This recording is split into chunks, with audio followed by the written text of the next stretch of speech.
Salut! Cette semaine, je reçois Corinne Côté. Je suis super content de la recevoir. C'est une humoriste que j'admire. Et c'est une humoriste, j'ai une belle relation avec elle. Je la connais pas beaucoup, mais au début de ma carrière, elle animait au Saint-Cyboire et c'est là que j'ai fait mes dents.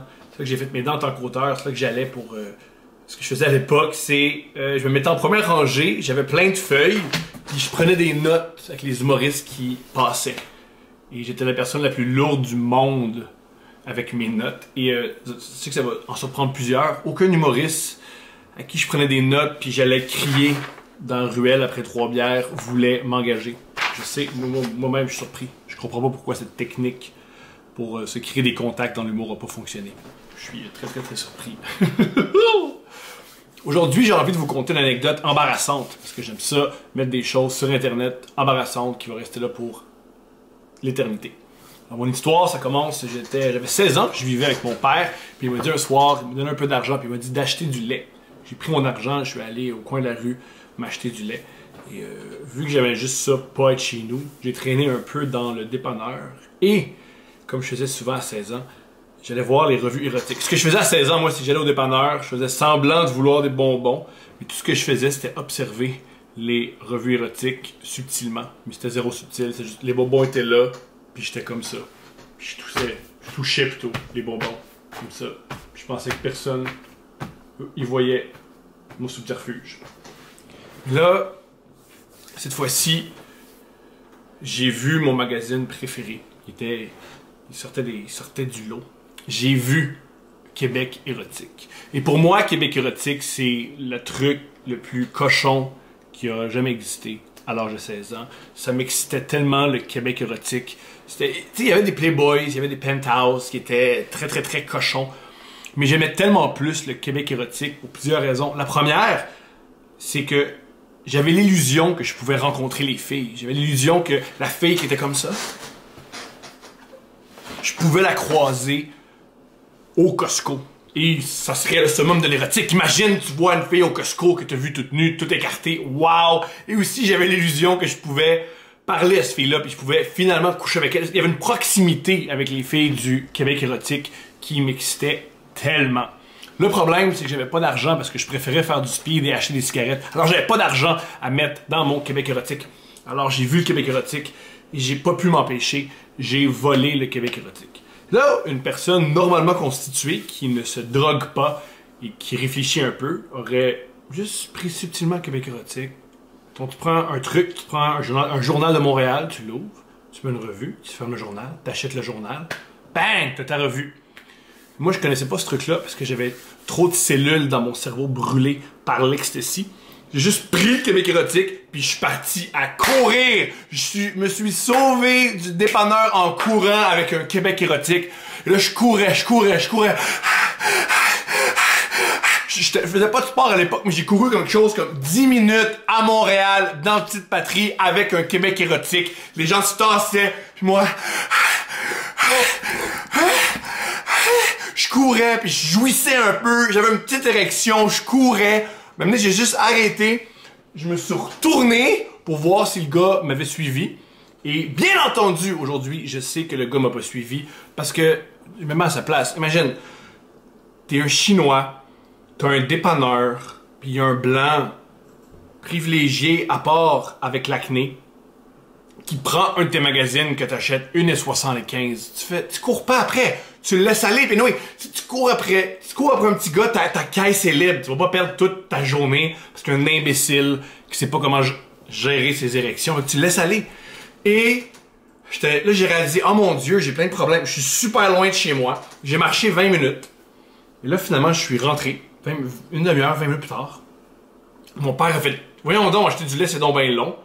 Puis j'ai réalisé, oh tabarnak, j'ai oublié d'acheter du lait. J'ai crié après, j'ai dit à mon père, il en restait plus. J'ai dit à mon père qu'il ne restait plus de lait au dépanneur, chose qui n'a pas de bon sens.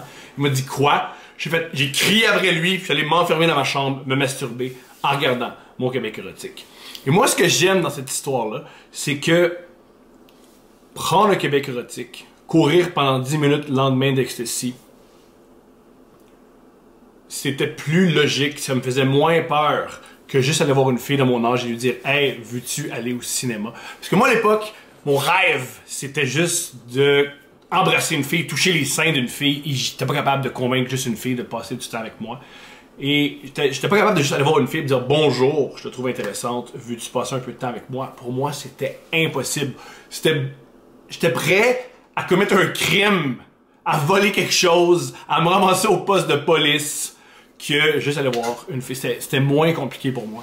Alors, je trouve ça très, très, très cool avec le recul, parce que maintenant, je fais plus ça, malheureusement. Alors voilà, ça montre à quel point, à 16 ans, je trouvais ça tellement épeurant, les femmes. Mais c'est fou parce que à l'époque, ça m'attirait tellement les femmes, mais ils me faisaient peur. C'était comme, c'est la chose la plus épeurante, mais je voulais les coller, mais je voulais pas les rapprocher, mais c'était une super relation. Très amour, haine, peur, c'était très très très particulier. Je suis très heureux d'être sorti de ça. Alors voilà, c'était ma super histoire. Maintenant, on va aller avec quelqu'un d'un peu plus intelligent que moi, Corinne Côté. J'espère que vous allez aimer notre entretien. Bon podcast!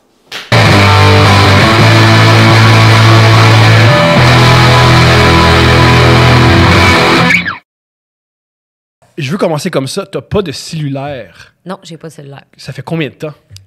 Mon Dieu, je pense que j'en ai eu un à genre 19-20 ans. C'était un Mitsubishi en un morceau. Là. Yeah! Après ça, les textos ont commencé à sortir. Tu sais, c'était des écrans pixelisés verts, là, vert et gris.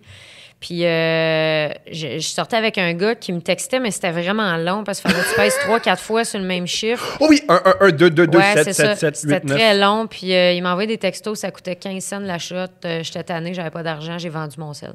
Wow! Fait que j'en ai jamais racheté depuis, mon chum non plus. Hein? Ça me bouleverse. On n'a pas de sel. Fait que tu prends pas un espèce de iPod. J'ai un iTouch. Fait que quand j'ai du Wi-Fi, écoute, j'ai tout. Là, je peux. L'autre jour, j'étais sur la rue puis je pouvais appeler par Messenger sans problème. Là. Wow. C'est juste que quand je suis en char, justement, je peux pas recevoir d'appel, je peux pas appeler personne. Et tu te sens pas diminué en n'ayant pas de cellulaire? Non, pas du tout. T'as pas l'air diminué. Je te regarde, t'as l'air d'être zéro diminué. Ça change rien à ma vie, en fait. Moi, il y a 2 étés, j'ai voulu être cool. Et je me suis dit, moi, m'acheter un flip phone, puis je vais être le gars avec un flip phone. Et l'ennui, c'est que ça a impressionné personne. Puis après 3 semaines, j'ai abandonné. Parce que moi, je croyais que tout le monde allait faire Thomas, quel être original et hors de son temps. Avec un flip phone. Non, ils ont juste dit, t'es nul avec ton flip phone. Puis aussi, je le sortais tout le temps pour montrer que j'ai un flip phone. Est-ce que tu levais l'antenne? J'avais pas d'antenne. Ah, parce que là, si t'avais levé l'antenne, là, t'aurais été vraiment rochant, là. Quelle merde qui lève l'antenne. Et en plus, mon flip phone était nul. Alors, quand les gens m'appelaient, mes amis me disaient « Ah, ton hostie trip d'avoir un flip phone, on comprend pas quand on te parle. » Mais là, tu sais, moi, vu que j'ai pas de sel, je suis au courant de quelque chose que peut-être les gens avec des sels savent pas. Vous sonnez que le cul, là. Moi, j'ai une ligne dure chez nous, là. Je m'entends en écho, je parle la moitié de ta conversation. Quand quelqu'un au sel te dit « Ouais, il a pas compris la moitié de ce que... » Il y a personne qui s'entend. Wow. Fait que moi, je te dirais que y a un problème avec ça. Il va falloir régler ça, là. Wow! OK. J'avais jamais réalisé que mon sel était nul. Non, mais on n'entend pas bien. On n'entend jamais bien. Mais parce que la plupart ce que j'ai observé, c'est que on est trop cool pour discuter normalement au téléphone. Parce que quand tu payes 1200 piastres, c'est l'oreille puis tout, là. Ben souvent, on se tient comme ça. Puis on parle. Oui, pourquoi? Peux-tu m'expliquer? Être cool. Moi, Mais il n'y a rien de cool là-dedans. Je suis pas d'accord. T'entends la conversation de tout le monde. Oui, mais je veux montrer aux gens que j'ai des amis. Mais on le sait quand t'es au téléphone. Non, parce que ça peut être le gouvernement qui m'appelle. Ça peut être le gouvernement. C'est déjà arrivé des fois, tu prends un Uber, puis le gouvernement l'appelle, puis il dit qu'il y a des dettes, puis il fait semblant, puis il essaie de savoir que c'est son ami. Ça m'arrive souvent. Non, ça m'arrive jamais parce que j'ai pas de sel, fait que je peux pas me commander de Uber. Oh! Je prends le taxi, moi. OK, t'encourages t'encourages le taxi, c'est bon. Ça. T'aimes que ça sent bizarre et que... Des fois, ça soit sale dans le taxi. C'est rendu sale maintenant, les Uber. Parce que les Uber, c'est juste devenu des taxis. Ben, c'est ça, exactement. C'est juste qu'il y a plus de monde qui le prend. Fait que c'est sûr que l'hiver, des fois, ton taxi est sale. T'es comme, ben, c'est ça, là. Ouais. OK, génial. Tu es mère. J'ai ça aussi, un enfant. Est-ce que c'est cool d'être une mère? C'est vraiment le fun. Pour vrai, là, c'est vraiment trippant. Avoir un enfant, c'est très le fun. Qu'est-ce que t'aimes d'avoir un enfant? Le tien, là, pas juste d'avoir volé un enfant. Ouais, c'est ça, parce que voler un enfant, tu ressens peut-être pas la même... même énergie. C'est ça, là, c'est pas pareil. Je suis vraiment plus heureuse. Vraiment, vraiment, vraiment, parce que t'es toujours en amour avec quelqu'un de plus. Tu sais, t'as la personne que t'aimes dans la vie. Moi, mon chum, écoute, je l'aime. Puis là, je suis contente parce que mon enfant, il ressemble. Moi, c'était ça que je voulais, là. Je voulais que mon enfant ressemble à mon chum pour en avoir comme 2. Puis là, lui, il fait toujours des nouvelles affaires. Fait que là, il y a toujours une découverte. Puis, tu sais, quand t'aimes quelqu'un, mis à part la sexualité, quand t'aimes quelqu'un, tu veux dormir avec, puis tu veux le nourrir, puis tu veux lui montrer tout ce que tu connais. Puis c'est exactement ça qui arrive avec un enfant. Quand tu commences à sortir avec quelqu'un, ah, ben ça, j'étais allée à l'école là, regarde, ça, c'est mon école primaire. Ça, j'ai fait ça. Hey, là, l'enfant, il est vierge de tout. Il sait même pas parler. Il sait pas comment marcher. C'est tout toi qui vas faire ça. C'est tripant, bien raide. Puis, comme t'es toujours en amour, égal avec cette personne-là, t'es toujours de bonne humeur. En tout cas, moi, c'est ça que ça me fait. Est-ce que tu sens aussi... J'avais jamais vu cette perspective-là, que tu apprends tout à quelqu'un. Et aussi, j'avais jamais réalisé que ce qui est cool d'avoir des amis, c'est leur inculquer, leur apprendre ce que t'aimes. Oui, exact. Lui, il est vide. C'est génial. Écoute, c'est un canevas vide. Tu fais ce que tu veux avec ça. Est-ce que des fois, c'est difficile... Moi, en tant qu'humoriste, ça doit être difficile. Guillaume Wagner m'a déjà exprimé ça. C'est de plus en plus difficile aller en spectacle. Parce que j'ai déjà un être qui m'adore inconditionnellement. J'ai pas besoin d'aller chercher l'amour de gens à Vaudreuil. Ouais. Est-ce que tu sens un peu ça avec ton spectacle ou pas du tout? Un peu ça, oui. Le fait aussi que, tu sais, il va à la garderie dans le jour. Fait que là, ça me permet de travailler, de faire des trucs, faire d'autres jobs aussi, pas juste le soir. Mais là, le soir, quand je m'en vais en show, quand j'étais à 6-7 heures, ça me dérange pas parce qu'il se couche à 7h30, mettons. Mais là, quand je pars à 3 heures, moi, je manque sa revenue de garderie, je manque le souper, je manque le bain, je manque le dodo. Ah, c'est des beaux moments, ça. Ouais. Fait que là, moi, je me lève le matin pour pouvoir le voir. Ah oui. Fait que, mettons, de 6 à 9. Sauf que là, je suis fatiguée le soir parce que je me suis levée à 6. Mais tu veux profiter de ce moment-là, Ben oui. tu sais. C'est des moments qui vont disparaître parce que tu vas pas délier le bain jusqu'à l'âge de 19 Ben, ans. il va m'haïr un moment donné, mais qui a comme 15 ans. Fait qu'il faut que j'en profite là pendant qu'il me donne des becs gratis, là. Toi, avais-tu une bonne relation avec tes parents? Très. Ah, ce qui est très, très rare pour un humoriste. OK, t'avais une... Pour vrai, très simple, moi, chez nous. En plus, j'étais un ado bien relax, là, tu sais, pas grosse crise d'adolescence. Toujours bien entendu avec ma mère. On s'entraidait beaucoup. Je suis quelqu'un de respectueux aussi. Je m'entends encore très, très bien avec mon beau-père, ma mère, là. Vraiment. J'ai peut-être été une merde avec mon beau-père pendant un bout parce que... C'est tough, les beaux-pères. Ben, c'était avec lui que je restais majoritairement parce que ma mère était à résidence pour personnes âgées qu'elle a ouvert. Fait qu'elle restait là. Moi, quand j'étais plus vieille, je pouvais dormir seule à l'appart avec mon beau-père parce qu'il travaillait de nuit. Fait que je pouvais pas être seule à l'appart. Puis comme ma mère travaillait 24 heures sur 24, fallait que j'aille dormir à quelque part. Fait que moi, je dormais à la résidence pour personnes âgées. Je sais que ça sonne abstrait, là. Non, ce que tu viens de dire, c'est fascinant. Fait que là, Fait qu'on va creuser dès le début. OK, Parfait. génial. Fait que Commençons là, dès le début. Qui sont... T'es né... OK, qui sont tes parents? OK. On commence par ça. Père et mère, on part d'où? Père et mère. On va se rendre à la... Mon père Jean-Marc, OK. côté. Ma mère Carole Gay. Ils sont séparés, j'avais 2 ans et demi. Et les deux restaient à Sainte-Rose. Ma mère vient de Villemort. Sainte-Rose qui est Laval. À Laval. D'accord. Ma mère vient de Villemort. On est redéménagé à Villemort. À Montréal. Exactement. Elle est déménagée au 2e étage d'un appart qu'elle a Est-ce encore. que tu sais pourquoi ils sont séparés? Oui. Plusieurs raisons de ça marchait pas, OK. c'était plus ce que c'était. Écoute, c'était des parents des années 80 aussi. C'était ça. C'était ça à l'époque. C'est vrai que il y a beaucoup, beaucoup de divorces, il y a beaucoup on fait notre vie, il y a beaucoup de... Moi, ma théorie, c'était que les familles étaient extrêmement nombreuses dans les années 50-60. Fait que tu partais très tôt de chez tes parents, autour de 18 ans, 19 ans. Fait que tu avais hâte de te caser pour sortir de ta famille de 12 personnes dans ton 7,5. Fait que tu te ramassais justement en couple avec quelqu'un que peut-être tu connaissais peut-être pas assez pour être en couple longtemps. Puis dans le temps, je pense que les gens faisaient peut-être moins l'effort de rester proches pour les enfants. Je pense que maintenant, les couples qui se séparent font beaucoup plus d'efforts à ce niveau-là. On est obsédé par ça. Notre génération, on est obsédé ben, je par comprends. pas déranger. On a vécu le contraire. Fait que tu veux pas être obligé que ton enfant ait un psy à 19 ans parce qu'il y a un sentiment de rejet, parce qu'il y a un parent qui se sac de lui. Je comprends. Fait que c'est peut-être pour ça, là. Fait que bref, ma mère est redéménagée à Villemort, 2e étage, au-dessus de chez son cousin Michel, ma tante Lisette. Je l'appelle ma tante, c'est pas ma tante, mais c'est ma tante. Mais c'est ta tante. C'est Ouais. pas ta tante, mais c'est ta tante. Oui, mon oncle Michel est décédé, ma tante reste encore là, ma mère reste encore au 2e. À 2 maisons de là, ils se sont achetés une résidence pour personnes âgées qui ont ouvert ensemble. Qui est extrêmement rare comme projet. En fait, là, ma mère, elle a fait ça pour me voir plus souvent parce qu'elle travaillait comme infirmière à l'hôpital. Puis elle travaillait de soir, de matin et de nuit. Fait qu'elle me voyait pas souvent. Elle était workaholic ou elle devait travailler Elle beaucoup devait travailler. pour subvenir à tes besoins? Ben, c'était les shifts. Fait que tu travaillais 2 semaines de soir, 2 semaines de matin, 2 semaines de nuit. Fait que, tu sais, à un moment donné, elle dit, je peux plus te faire garder, là. Je veux être avec toi. Fait qu'elle a ouvert la résidence. Attends, elle a ouvert la résidence en partie grâce à toi pour... Ben, pas grâce, là, mais je te dirais que ça permettait de me avec voir. toi. Elle voulait être son propre patron. Wow. Elle voulait que je dîne avec elle. Elle voulait que je dorme. Elle voulait me voir. Wow. That's it. Fait que ça me permettait de vivre là. Elle était toujours très occupée. Elle prenait pas beaucoup de vacances, mais elle était là. C'est une job ultra demandante. Tu fais Physique. vraiment pas de salaire. Mental aussi. Tu travailles 24 heures sur 24. C'est un don de soi avant une résidence. C'est ça, t'es au service des autres. Vraiment. Puis c'est une petite résidence. Il était 9 pensionnaires.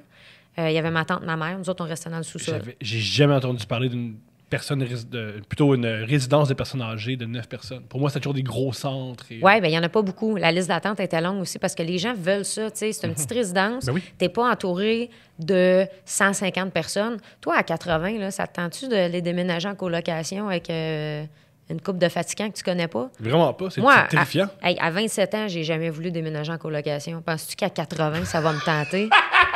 Mais il n'y en est pas question. Mais en même temps, ça te fait une vie sociale. Tu sais, des fois, quand ton entourage est tout mort, c'est pratique d'avoir une vie sociale. Fait que, tu sais, pour ça, ça aide, je dirais.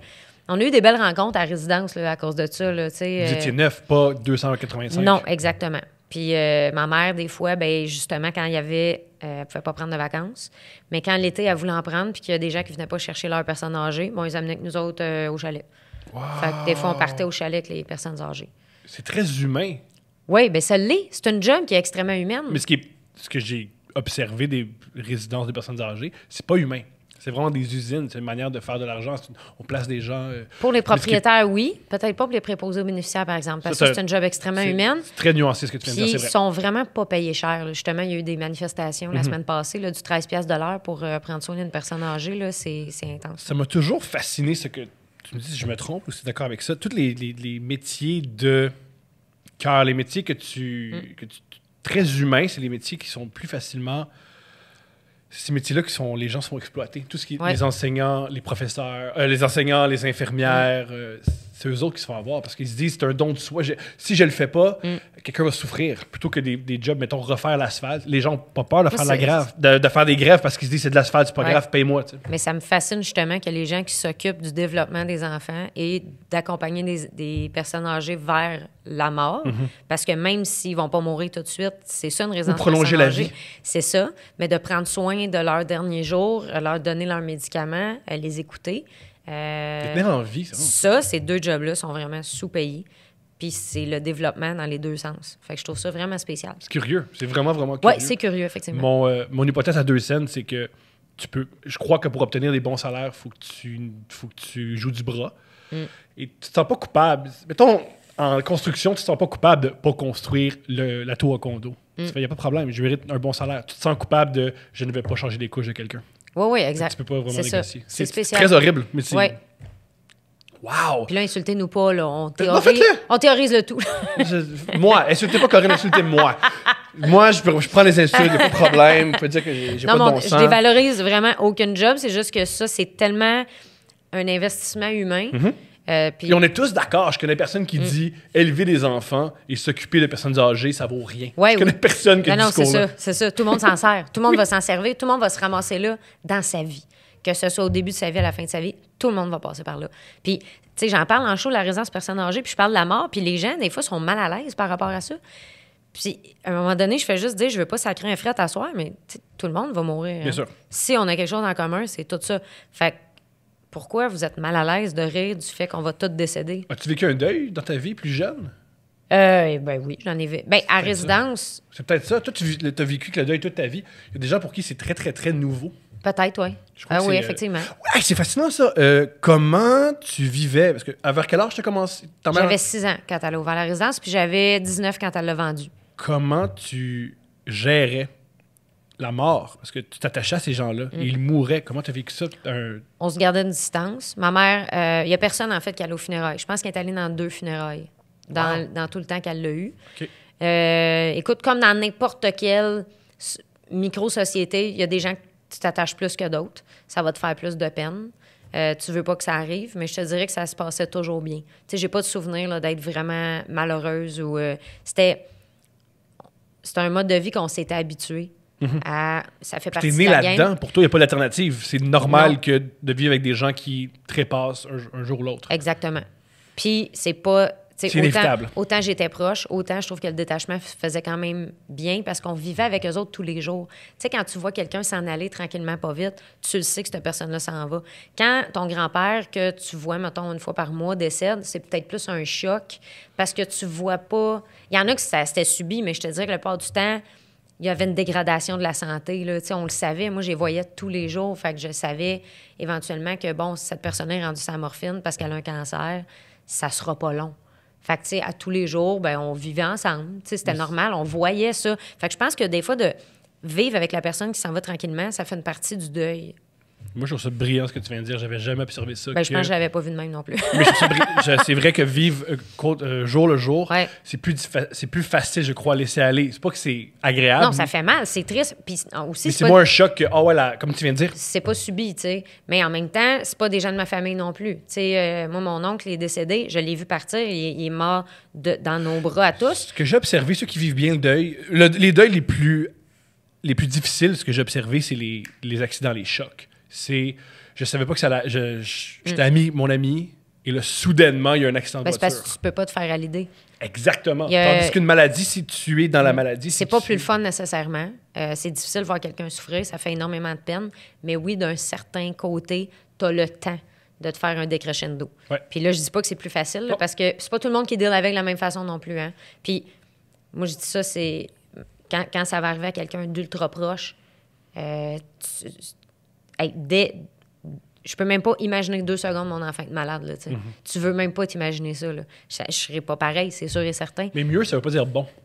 Non. C'était des fois Non. mieux dealer avec quelque chose. C'est pas qu'on Ah dit non, bien t'as- avec. t'as c'est que- tellement raison. C'est que c'est mieux comme. Ouais. tu sais. T'as tellement raison. Wow! Qu'est-ce qui s'est passé avec ton père? Comment ça, t'étais... Est-ce que c'était une garde partagée? Qu'est-ce que... Oui, c'est une garde partagée, mais c'était une fois, mettons, une fois par semaine le dimanche. Puis sinon, quand il a déménagé plus loin, là, c'était une fois par 2 semaines. Là, j'allais passer la fin de semaine. Est-ce que c'est difficile? Vivre ça?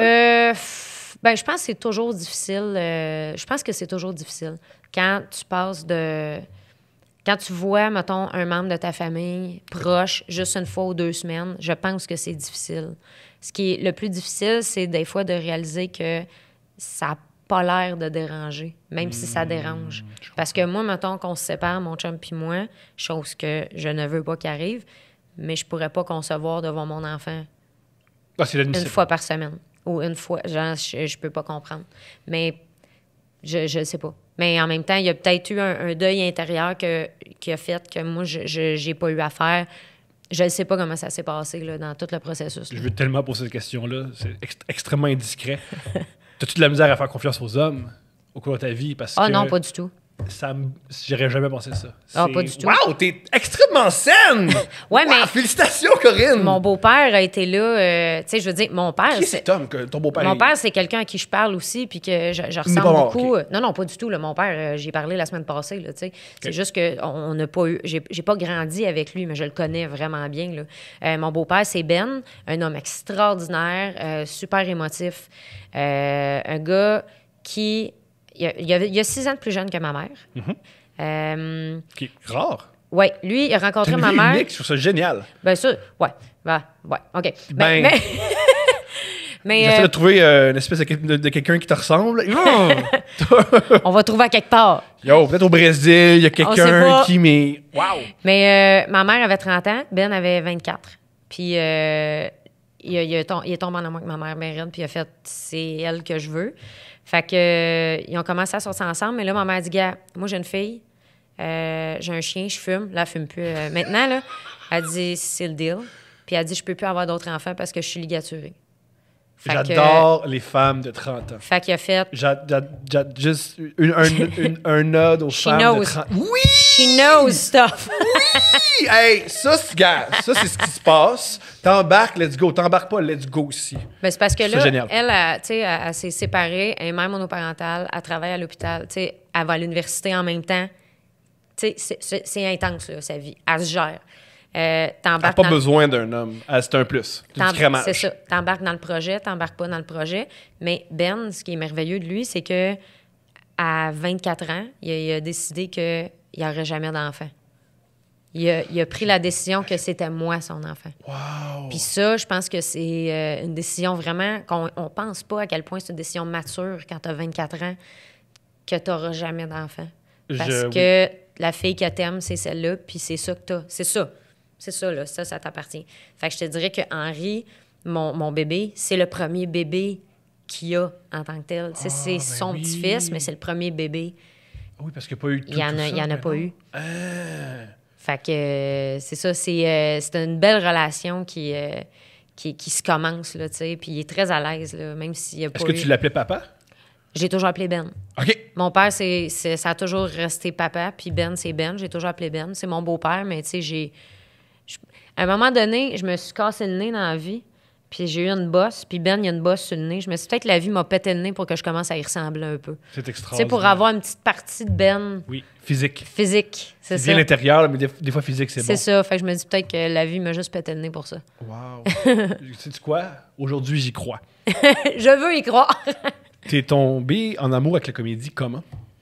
Mon Dieu, depuis longtemps. Je vais y aller avec mon cousin Pierre, qui restait en bas de chez nous.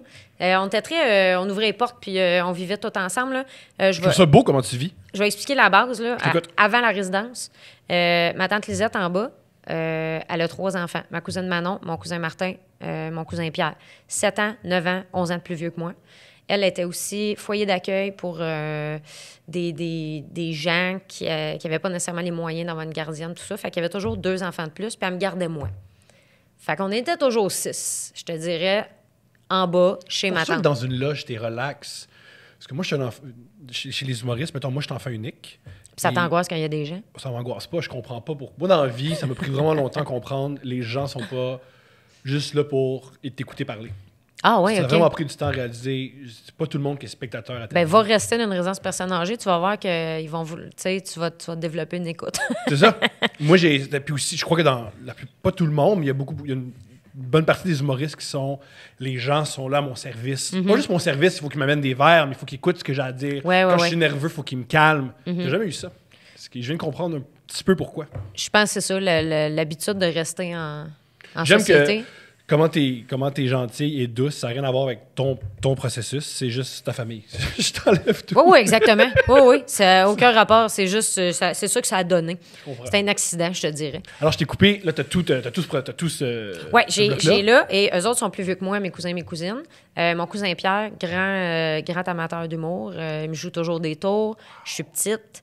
Puis quand j'ai 8 ans à peu près, à ma fête, 7-8 ans, il m'amène une cassette de François Pérusse. Let's go! Je mets ça à ma fête avec mes petits amis. Je pogne une coupe de jokes parce qu'il se passe d'autres choses en même temps. Puis là, je trouve ça drôle. Et là a commencé l'amour de la comédie, je te dirais, à partir de là. Là, après ça, j'ai toujours aimé ça, là. Mais tu sais, écouter les bye-bye, les galas juste pour rire, Écoutais-tu beaucoup la télévision? énormément. Les étés, là, quand ma mère travaillait beaucoup, mon beau-père dormait le jour. J'ai passé quasiment un été complet à écouter Tout. juste la télé. J'écoutais Canal Famille. J'avais vu les mêmes émissions plusieurs fois. Le film Trouble en double, qui est vraiment pas bon, avec Bette Midler puis je sais pas qui c'est des jumelles qui se font inverser dans Pouponnière. Ça, à tous les 3 ans, il y a un film comme ça. Deux Oui. bonnes femmes qui changent de. Exact. Tout le Et temps. c'est là. Et je l'ai vu, je sais pas combien de fois, enregistré sur une cassette avec les pubs que tu essaies d'avancer. Là. J'ai écouté ça genre 2000 fois pendant un été pour aucune bonne raison. Fait que j'écoutais tout ce qui se faisait en humour, tout. Québécois, là. Je parlais pas anglais. OK. Zéro. T'as commencé à parler anglais. Quand je travaillais dans un cinéma, c'est là que ça a débloqué, que je travaillais avec des gens qui parlaient anglais. J'aime Fait que peu importe ce que je te dis, il y a un bout de fascinant. T'as commencé à Non, mais. c'est peut-être juste le langage que c'est, peut-être que la façon que je le compte. T'sais. Si, mettons, tu manges un craft dinner, tu manges un craft dinner, mais si tu dis je mange des pâtes cylindriques avec un goût fromagé, copeaux de parmesan, ça sonne toujours un peu meilleur. Non, c'est oui, peut-être tu juste, racontes c'est bien. peut-être juste pour ça. Je te l'accorde que tu racontes hyper bien. T'es vraiment, vraiment bonne, mais t'as une vie particulière. T'as commencé à travailler au cinéma à quelle année? Ah, j'avais 16 ans avec Yeah. ma cousine Manon qui travaillait déjà là, celle qui restait en bas. Puis elle m'a fait rentrer au cinéma, j'avais 16 ans. C'était mon deuxième travail. Puis c'est ça, je travaillais là 4 ans. Puis je parlais zéro anglais, j'étais pourrie. Mais là, comme je travaillais avec des gens qui parlaient anglais, ça m'a plongé dedans. J'allais voir des films gratuitement. J'avais accès gratis. J'allais voir des films anglophones. Au début, je comprenais pas. Puis après une demi-heure, pouf, je parle anglais Good! dans le film. Fait que à partir de là, j'ai commencé à être quasiment bilingue. Wow. Ouais, ça fait une grosse différence de pratiquer avec des gens versus une feuille. Ben moi, j'ai fait les deux. C'est-à-dire que quand j'ai compris, j'ai appris à parler en anglais, comme toi, en écoutant plein de films. Ce qui m'a changé, moi, ce qui m'a... Mais tout seul, pas avec des gens? Au début, ben moi, mon meilleur ami, quand j'étais enfant, son père était américain. Alors, j'ai vraiment baigné dans la culture anglo-saxonne. Et j'ai appris à l'anglais juste pour suivre ce qui se passait. OK. Et il me permettait de parler avec son père en anglais. Puis lui, je pouvais baragouiner de l'anglais. C'est comme ça que j'ai développé mon Ah, mais ça, c'est bien. T'étais jeune? enfant. Genre, je connais ce gars-là depuis l'âge de 4 ans. Ah, t'es des petites éponges à cet âge-là, en plus, là, fait que ça reste. Ça, c'est un bon move, là. J'ai encore un gros accent, mais je comprends tout. Je lis bien l'anglais, je crois. Encore là, peut-être que je dis rien, je comprends rien des livres que j'ai lus. Je lis un livre. C'est un livre sur Evil Knievel. Non, c'est L'étranger de Camus. C'est la Bible là. satanique. Tu peux pas lire ça. Quand est-ce que... Ah oui! T'as eu un moment rough avec ton beau-père. Qu'est-ce qui s'est passé? Ah, ben je pense que c'était juste... j'étais désagréable avec, là. Pour vrai, il est fin, là. Il était un amour. C'est ça. J'ai juste été désagréable avec pendant un bon bout, je te dirais. Là. Mais c'est cool de confronter l'autorité. Il n'y a rien de pire que les gens obéissants toute leur vie. Ben, peut-être que j'étais une petite tête de cochon aussi, là. Tu sais, quand t'es jeune aussi, j'étais vraiment tête de cochon, puis c'était comme... C'est maman qui m'a dit que je pouvais faire ça, là, tu sais. Maman veut, la réplique maman veut, là, je sais pas combien de fois je l'ai sortie. Pour vrai, il devait vouloir me pichenoter la face à chaque fois. Moi, ça me taperait ses nerfs, là. Fait que j'imagine même pas lui. Ah, il a été d'une patience inouïe, je te dirais. Et ça le confronte à... C'est sa mère, je suis son père, mais pas tout à fait. C'est dur. C'est quand même rough de faire Pour dire vrai, ça, les mais- beaux-pères, là, puis les belles-mères, c'est des champions, là. Oui. Oui. C'est des champions parce qu'ils sont comme impliqués au niveau émotif à 100 Oui. Mais, genre, on dirait Il y a une que... limite. Ouais, puis les enfants leur laissent pas toujours le droit. Tu sais, c'est pas eux autres qui décident Et ça jamais. change des jours. Il y a des journées où tu rentres, l'autre journée, tu peux plus rentrer. Ah, exact. C'est ça qui est difficile. C'est l'enfer. Pour vrai, le chapeau à tous ceux-là. Et en plus, je crois, je peux me tromper, c'est les premières personnes à qui on teste l'autorité. Parce que Ben tu oui, veux c'est pas perdre sûr. l'amour de ta mère. Tu fais, le beau-père. On va tester, on va voir où c'est que je peux aller avec le Ben, beau-père. pourtant, vas-y avec ta mère, tu sais, au moins, elle t'aime inconditionnellement. Là. C'est moins trillant. On a tout le temps... Je pense qu'on comprend l'amour inconditionnel quand on devient parent.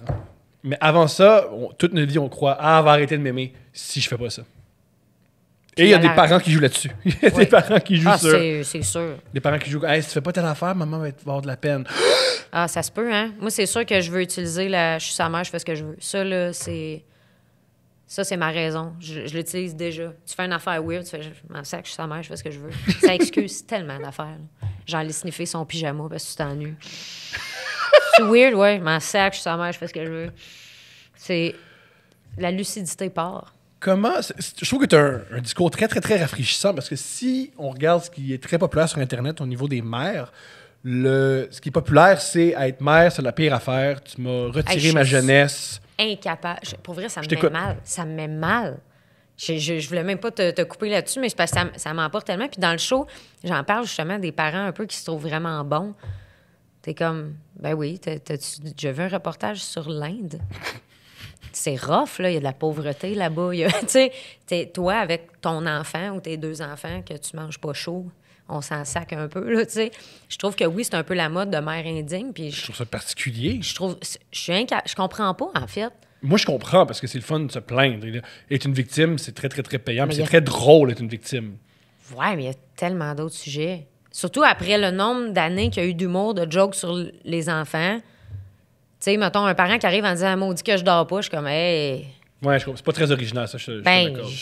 Et surtout, ce que je trouve débile dans tout ça, c'est que dans tout le processus, c'est un choix. Et tu dors pas, mais t'as des congés, puis aussi t'es aimé en retour. Tu ne dors pas, mais d'un côté, tu veux pas dormir. Il y a personne, ton bébé pleure, t'es pas comme « Ah, j'aimerais mieux dormir. » Ben, ou prends congé. Tu sais, c'est un appel, là. Je Je pense que la mode est surtout à travailler énormément. Fait que les gens prennent pas leur congé comme nécessaire. Moi, j'ai pas pris un long congé, j'ai pris 4 mois. J'ai pris 3 mois après, 1 mois avant, parce que j'étais grosse puis j'avais juste envie d'avoir des reflux gastriques chez nous au lieu d'être devant un micro. Puis le 3 mois après, pour moi, il était parfait parce que j'ai recommencé graduellement la radio. Puis après ça, j'ai recommencé le stage, tu sais, après, mettons, 7 mois. Puis mon chum a pris le congé en même temps que moi. Fait qu'on était les deux. On pouvait se backer. Mais j'en vois qui recommencent vraiment, vraiment rapidement. Puis ils sont brûlés, mais c'est normal. Tu dors pas parce que tu travailles. Tu dors pas parce que tu as un enfant. Mais ça, Je veux dire, tu l'as vu venir, là. Effectivement. Tu sais, tu le sais. C'est pas nouveau. C'est pas « Ah, le mien est spécial, il dort pas la nuit. » Non, c'est ça. Ben, moi, mon enfant dort très bien, puis je touche du bois. Il dort quasiment 12 heures. Mais au début, il dort pas 12 heures parce qu'il a soif, il a faim, il veut, tu sais, il va Oui, boire. c'est un petit être humain qui a besoin de C'est nutriments. ça. Fait que, tu sais, je comprends qu'il n'y a aucun parent qui dort bien, c'est normal. Par contre, aucun nouveau le truc parent. d'être une mère indigne, tout ça, ça avance jusqu'au début de l'adolescence. Et ça, Ben là, rendu là. je trouve ça curieux. C'est épouvantable d'être parent quand... Mais je pense que c'est une mode qui va peut-être s'en aller tranquillement pas vite, là, parce que je pense que le monde est tanné d'entendre parler de ça. Il y a Denis Palette, Vincent Léonard, qui a fait une montée de lait là-dessus dans l'émission de... Oui, de Sébastien Diaz. Oui, exactement. Puis il avait fait une montée de lait là-dessus. Format Puis familial. Oui, j'avais trouvé ça tellement bon. Moi, je les aime. Mais moi, il disait en était gros, comme, je les aime, mes enfants. Il dit les vraies vacances, c'est quand mes enfants retournent à l'école. Ah oui, excuse-moi, avec les gens que j'aime le plus au monde, ben non, je veux pas prendre mes vacances avec eux autres. Puis j'avais trouvé ça tellement excellent. Puis je fais, c'est tellement ça que je pense, c'est tellement ça. T'as juste le goût d'être avec, t'as juste le goût de passer du temps avec cette personne-là. En même temps, j'ai 38 ans. J'ai pas 22. Je ne sais pas à 22, moi, en début de carrière, comment j'aurais réagi face à ça. J'ai 38. J'en ai fait des parties, j'en ai mangé des poutines, j'en ai pris des brosses. Moi, me coucher à 10 heures, ça me dérange pas. J'étais rendue là, tellement que c'est correct. Je rentrais d'un show, je me couchais. Je finissais pas le show, genre, yeah, je suis l'adrénaline pendant 7 heures, puis je bois des bières. Je l'avais un petit peu passé, je te dirais. Fait que peut-être qu'à 38... Je suis pas une mère indigne, mais peut-être qu'à 24, je l'aurais été, là, tu sais. C'est drôle parce qu'il y a des gens qui m'ont dit « T'as pas peur, Tom, de... C'est un enfant, là, toutes les brosses, toute la drogue. » Puis moi, ma drogue, je l'ai faite en 18 puis 21 ans, là. Ah, tout ce LSD qui traînait dans le dossier de la toilette. J'ai la bonne nouvelle de lâcher l'école à l'âge de 16 ans puis faire de la dope. C'est que c'est fait. Ah, c'est terminé, cette période-là. Voyons donc. Moi, je suis un des rares qu'on m'offre de la coke puis je fais bien sûr que non. Bien sûr Bien sûr que non. Mais non, je suis déjà... Prenez de la coke, on va chiller ensemble, puis ça va pas paraître que je n'ai pas pris. On va être dans la même énergie. Wow! Aussi, je fais chaud du coq à l'âne, tu me fascines. Pour vrai, tu me fascines vraiment, vraiment, vraiment. Ben, je sais, OK. Comment t'as commencé à faire tes premiers balbutiements, j'essaie de faire rire? Écoute, je pense que c'était... Ben, moi, c'était au cégep, là, vraiment, que j'ai eu le déclic. Quand j'étais plus jeune, je voulais plus être comédienne. Ça débouchait pas vraiment. J'étais allée dans un métier plus manuel que j'aimais beaucoup. J'aurais trippé aussi si ça avait été ça, ma vie, là. C'était un autre plan que j'avais, là. Moi, être accessoiriste, travailler 18 heures par jour, jamais avoir de chum, puis me faire inséminer à 42 ans. Moi, c'était pas mal ça, mon plan. Puis l'autre plan, c'était essayer l'humour. Je pense que c'était trop pire. Fait que je suis allée l'autre bord. Ça a donné d'autres choses. C'était un guest, tu vois. Il y a des affaires de même qui ne marchent pas comme prévu. C'est malheureux. Mais c'est le fun. J'ai beaucoup de plaisir, par exemple. Oui. Mais au cégep, j'avais beaucoup de fun à faire rire. Puis je pense que c'est là que j'ai catché que j'étais capable de le faire. Je pense Tu faisais de l'impro ou t'étais drôle dans les cours de philo? J'étais drôle avec mes amis. Okay. Mais je pense que j'avais un petit potentiel de vraiment faire des jokes. Surtout que je connaissais un peu la mécanique vu que j'écoutais énormément d'humour. Puis je pense que c'est là que j'ai compris que c'est un job qui était accessible aussi. Parce qu'avant ça, je comprenais que c'était une joke, mais je pouvais pas voir ça comme comédien. On dirait que le processus était pas le même. Je sais pas comment tu te rendais à être humoriste. Je comprends. Puis là, finalement, j'ai commencé à travailler. Puis à 23 ans, là, je m'en allais vers mon plan que je viens de te parler. Le meilleur plan. Puis finalement, j'ai dit, je vais en profiter pour m'essayer à l'école de l'humour. Puis ça a marché. Faisais-tu un peu de scène? Faisais-tu un peu d'impro? Oh, wow, c'est rare, rien. ça! Je faisais des parodies d'affaires. Même dans mes cours, là, mettons, il fallait faire une publicité. Je faisais une parodie avec mon ami, puis on écrivait des trucs drôles. T'étais la funny gal qui chillait avec tes chums, puis c'est drôle quand... Exact. Yo, Corinne, pendant que tu prends le bière avec tes chums, yo, Corinne, fais ta l'affaire, tu l'as fait. Moi, j'étais très friendzone en plus. Moi, je me fais friendzoner rapidement parce que je deviens très funny guy, tu comprends? Ah! Génial, on parle de ta sexualité. Fait que là, au cégep... On va parler, la porte est ouverte. OK. Ça, c'est plate. Fait que t'es vraiment une humoriste. Génial. C'est la première chose que tu dis que Carly, c'est un humoriste. Que je suis friendzone? Oui! Ça, c'est... comment tu vivais ça, une jeune fille qui voulait avoir une sexualité, puis les gars disaient « Ah non, je veux juste que tu mettes des choses dans ton nez. » Mon Dieu, puis je mets 2 doigts dans mon nez, en vrai. C'est pas rien, là. T'as poigné la bonne personne pour ça. On est des frères et sœurs de gros nez. Et on voilà. est dans la même gang. Moi, c'est les narines, surtout. C'est le fun parce que je suis quand même filmée, fait qu'on va voir. On va tout voir. On va tout voir. Fait que, ben, écoute, moi aussi, j'étais très gênée. Tu sais, j'étais une petite chubby quand j'étais jeune. Fait que je te dirais que j'ai gardé ce sentiment-là d'intimider. Fait que ça a été long dans la vie avant que... pas que je me fasse nécessairement confiance, mais justement, je tombais vraiment facilement dans la friendzone, même au secondaire. Là. Tu pensais pas que tu méritais de l'affection, de la tendresse? Je le voyais pas. Je le voyais pas du tout, du tout. Est-ce que des hommes, plus tard, t'ont dit « Hey, en passant, Corinne, j'étais en amour avec toi en secondaire 4 » puis t'as fait « Avoir su! » Non. Non, pas du tout. Mais ce qui est surprenant, j'avais quand même toujours le chum que je voulais. Oh! Good job! Toujours. Je sais pas pourquoi, même si j'avais plein de broches dans la gueule et des grosses lunettes, OK, t'avais tout contre toi. tout. Puis en plus, dans les années 90, moi, le fer plat, t'es comme pas inventé, là. Moi, si le fer plat avait été inventé avant, j'aurais probablement perdu ma virginité plus tôt. Je comprends. Parce que ça m'aurait enlevé un look épouvantable. Hey, on est-tu content qu'il y ait un camion qui recule? Tellement content. C'est le fun dans le son, ouais. C'est agréable. Ah bon, mais parfait. Comment... Tes premiers chums, c'était quoi? Comment t'es-tu allé vers eux ou c'est eux qui allaient vers toi? Mon Dieu Seigneur, je pense que c'est plus eux autres qui allaient vers moi, mais ils savaient très bien que j'avais un kick dessus, genre, c'était pas subtil. Là. Mais moi, jusqu'à tard dans ma vie, c'était toujours pas mal le même fonctionnement. J'étais très direct, mais en même temps très gênée. Moi, j'avoue pas facilement mes sentiments. Là. Genre, mon chum, ça a pris comme vraiment du temps. Tout le monde était comme, sortez ensemble, là, c'est ridicule. Puis moi, je suis comme, mais non, j'ai pas de kick dessus. C'est ça, là. Petite gênée ou petit gêné, là. Mais après ça, je te dirais que même au cégep, c'est sûr, j'étais un petit peu plus extravertie, mais je pense que j'avais eu un chum vraiment là, plus sérieux, mettons, de secondaire 4 à secondaire... Non, de secondaire 5. À 18 ans, je l'ai laissé. Good. J'ai été 2 ans avec. Puis après ça, là, je suis tombée vraiment en plus dans un peu plus wild. Ouais, On a du fun. On a découvert qui on est. Puis on exact. Avoir un chum ou une blonde au cégep, je pense pas que c'est l'idée du siècle. Je pense qu'au cégep, c'est le moment de prendre des verres et réaliser « Hey, qu'est-ce que j'aime? J'aime-tu les gars? » mais moi, je faisais pas ça. Moi, j'ai eu un one night dans ma vie. Hein? Veux-tu m'en parler? Écoute, je le connaissais. Puis c'était une pute. Il couchait avec tout le monde. Mais je savais pas ça, moi. Ah! Ça t'a fait de la peine ou tu t'es fait « Ah, il y a de l'expérience? » Ça m'a fait de la peine, je savais pas.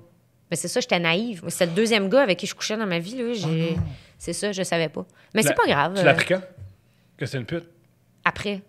Comme une couple de jours après. Là, les gens m'ont dit « Ah, t'as couché avec? Il couche avec tout le monde. » Je suis Ah, je savais pas. J'avais des attentes. Toi, t'étais en amour. C'était pas juste un one night. Ben, j'ai pas un amour, mais tu sais, je pensais que ça pouvait peut-être s'en aller vers un petit peu d'autres. d'intimité, là. Oui, puis c'est ça, moi, je suis une fan d'intimité. J'ai eu des fréquentations, mais j'ai pas eu de one night. Je comprends Parce ça. que moi, j'aime l'intimité, puis j'aime ce côté-là de fun que tu as avec quelqu'un. Oui. J'aime partager ces moments-là, puis j'aime pas qu'on soit attaché tout de suite. Fait que moi, qu'on se fréquente pendant comme 2 semaines, puis que ce soit ça, je trouvais ça quand même agréable parce que c'est le fun, t'as du fun. J'aime ce côté-là. Étant donné que je suis facilement friendzone, j'aime le friend. Je comprends. Je trouve que c'est beaucoup plus facile aussi. La sexualité est plus le fun quand tu connais un peu plus la personne. Il y a moins d'ambiguïté. Puis des fois, la première, c'est pas nécessairement la meilleure. Il y en a des incroyables, mais après ça, ça va comme mieux après, je trouve. Fait que moi, c'était plus ça, mon processus, je te dirais. Mon processus. C'en est un, mais c'est exact. C'est le bon mot. C'est le bon terme, c'est ton processus. Mais tu vois, ça fait comme 14 ans que je suis avec mon chum. Fait que je te dirais que ça date un peu, là, ces choses-là, tu sais. C'est pas un processus que j'entends. Ça a marché? Je veux dire, oui, parce qu'avec mon chum, c'est ça aussi. On était très amis. Puis c'est moi qui est allé voir. Ça m'intéresse. Comment tu as commencé à sortir avec ton chum? On était à l'école de l'humour ensemble. On était au spectacle de 2e année. On sort au vol de nuit qui est en face du Café Campus sur Prince-Arthur. Parce que dans ce temps-là, l'école de l'humour était sur Saint-Laurent pour les 2e années. OK. Moi, j'étais dans la première année que c'était dans la nouvelle école. Oui, qui est sur Delorimier et Sherbrooke. Exactement. Mais là, les 2e sortaient là parce que c'était à côté de l'école de leur première année. Puis mon chum était... Pas mon chum à l'époque. Il était sourd-raide, couché sur la table. Puis là, j'ai juste regardé puis j'ai fait... Hey Simon, penses-tu que ça scraperait notre amitié d'avoir des relations sexuelles? Puis là, il a dit non, je pense pas. Puis là, on est allé se frencher dans la Banque Scotia, juste à côté. C'est très érotique. Ça sonne épouvantable de même. Non. Mais- Non, c'est très érotique. Puis là, finalement, j'ai dit, C'est on ce qui va... est dommage excuse-moi de faire une petite parenthèse. Ben non, mais vas-y. c'est ce que je trouve dommage des films érotiques.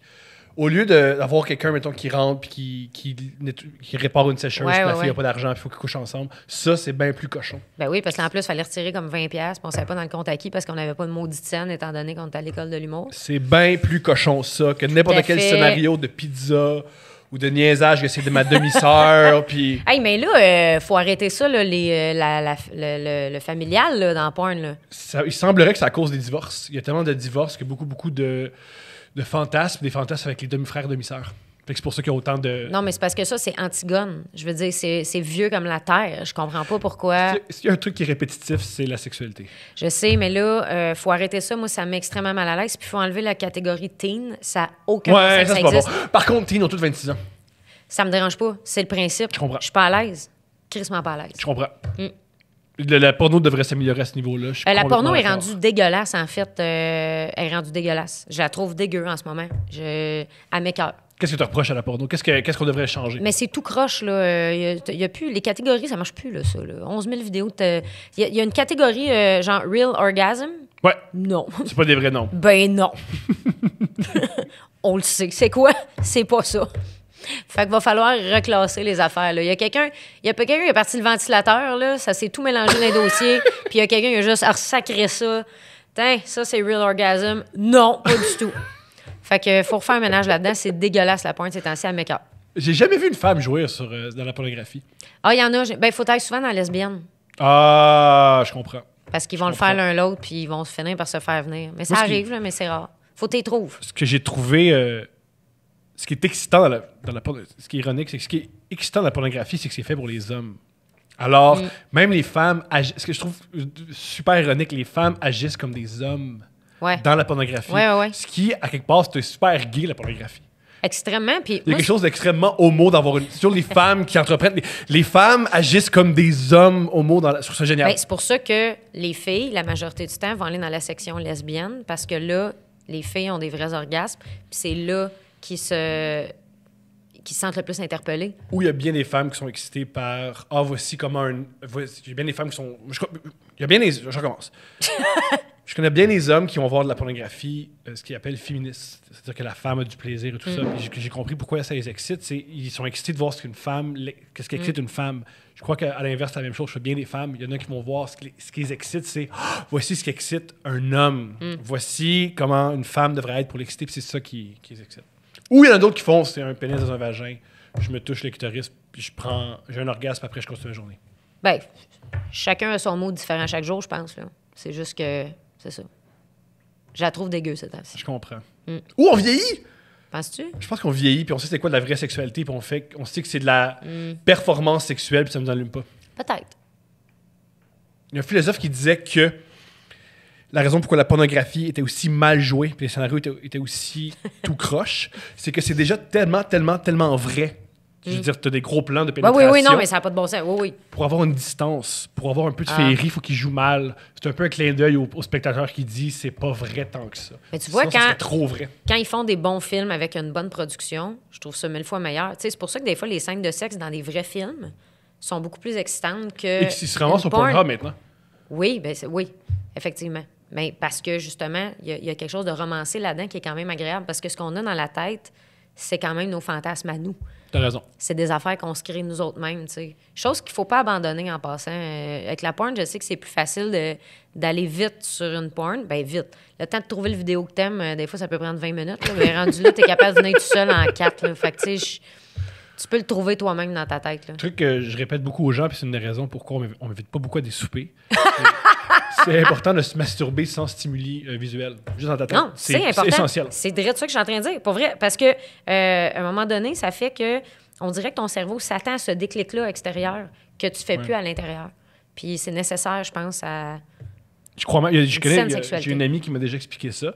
Il semblerait que c'est un phénomène répandu des hommes qui ont besoin de pornographie pour venir.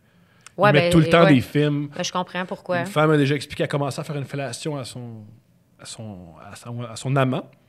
Elle s'est levée puis elle regardait une vidéo sur son téléphone. Puis elle avait dit j'ai besoin de ça. Oh mon Dieu, c'est triste.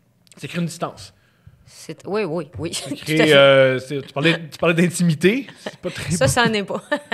Peut-être que Jenna Jameson n'est pas dans notre intimité. Peut-être. Peut-être, ça se pourrait, ouais. Alors, vous êtes dans la banque Scotia, vous vous frenchez, Simon Ouais. et toi. Ouais. Vous sortez 20 $. Ouais, et là, je fais, on va de chez vous, on va de chez nous. Moi, chez nous, j'ai des parents parce que je restais avec mes parents. Puis, tu sais, ça fait un bout qu'on est ensemble à l'école, fait qu'on se connaît tous. Je veux dire, sa mère me connaît, mes parents connaissent Simon, là. Fait que, il dit, on va aller chez vous. Là, je fais, il dit, chez nous, c'est trop dégueulasse. Là, je me suis dit, bon. Il va aller chez nous pour pouvoir sacrer son camp demain matin parce que c'est ce genre de gars-là, il sacre son camp le matin. Fait que là, on couche ensemble. Après ça, je dis, j'aimerais ça que tu sacres pas ton camp demain matin puis que tu déjeunes avec moi, s'il te plaît. Il fait, Corinne, on va à l'école ensemble. Ce serait vraiment con que je sacre mon camp demain matin. Puis j'ai fait, ouais, c'est un bon point, ça. Tu sais, c'est pas genre, on va à l'école, on est 80 000 dans l'école, on est 15 dans... Puis on est tous friands de potins. Ben, c'est ça. Fait que ça a pris quand même du temps avant qu'on sorte ensemble, là, mais ça a Vous êtes commencé fréquentés? là. Ouais, exact. Wow! Super! Pendant un bon bout. Il voulait pas de blonde, en fait. Ça a été long, là, avant que... Il voulait pas de blonde du tout, du tout. Puis, pour vrai, je pense moi, je l'ai aimé tout de suite, en tout cas, là, à l'école... on venait de commencer l'école, puis là, il s'était présenté dehors. On a marché ensemble du métro, de l'école jusqu'au métro Sherbrooke. On a jasé, genre... C'est long, ça. C'est une Ça, bonne c'est petite 25 marche. minutes. Ouais. Je vis là, ça prend 25 minutes, ça rentre. Et rendu au métro, on a jasé, genre, 2 heures de temps. Puis c'était mon premier show, Et ce c'est soir-là. un des endroits les moins stimulants intellectuellement, le métro Sherbrooke. C'est Tout à vraiment fait. laid. Faut vraiment être fasciné par quelqu'un pour vouloir y parler. Exactement. Wow! Je sais Fait pas comment que- on a discuté, c'était super beau, on était au centre-ville. Non, non, non. C'est Métro Sherbrooke. Puis après ça, on a fait le métro Papineau. Wow! Où ce que même les pigeons te quittent des smokes. C'est ça qui est incroyable du métro Papineau. Fait qu'on allait toujours au métro, puis on jasait full longtemps assis sur le banc, puis on restait là. Tu sais, dans le temps que t'avais le temps, là, Oui! de t'asseoir sur un banc de parc puis jaser 3 heures. Je là. suis encore comme ça, moi. Je crois que pour être créatif, tu as besoin de t'ennuyer. Je crois vraiment à Ah ça. oui, c'est sûr. Oui, oui, oui. Je me mets des moments dans la semaine où je dois aller m'ennuyer et je crée pour me désennuyer. C'est quoi tes places préférées pour t'ennuyer? T'as-tu comme... C'est-tu récurrent ou... J'aime beaucoup aller m'ennuyer au centre. J'aime ça qu'il y ait plein de monde. J'aime ça, des fois, juste prendre le métro. Ouais. Revenir- Ben, moi, je prends le métro beaucoup là, pour me rendre à... Ben, partout. Pour en te fait. déplacer, là. Partout parce où que je tu peux. dois. Fait que je trouve que c'est un beau moment, justement, pour rien faire ou finir des petits trucs dans mes notes. Mais tu sais, je fais rien de très constructif. Fixer des gens. Ouais, ouais, ouais. Ça fait creep, malheureusement, mais c'est nécessaire à mon avis. Ben, je pense Avoir aussi. des bonnes idées. Ouais. Comment tu l'as convaincu de sortir avec toi? J'ai fréquenté quelqu'un d'autre. Yeah! Si on veut le mettre simple, là. Let's go! Non, mais j'ai vraiment... J'étais avec lui dans le char, puis j'ai dit, ben il y a quelqu'un d'autre qui m'a demandé d'aller au cinéma, ça... J'y vas-tu? Wow. Puis là, il m'a dit, oui, vas-y. Fait que là, j'ai fait, Ça te fait non. mal? Ah, ça m'a fait mal! Ah, j'ai pris ça rough. Ça m'a fait vraiment mal, celle-là. Ben, je le savais, là. Je savais qu'il faisait juste comme, non, je te pourrais pas te donner ce que tu veux, fait que bye.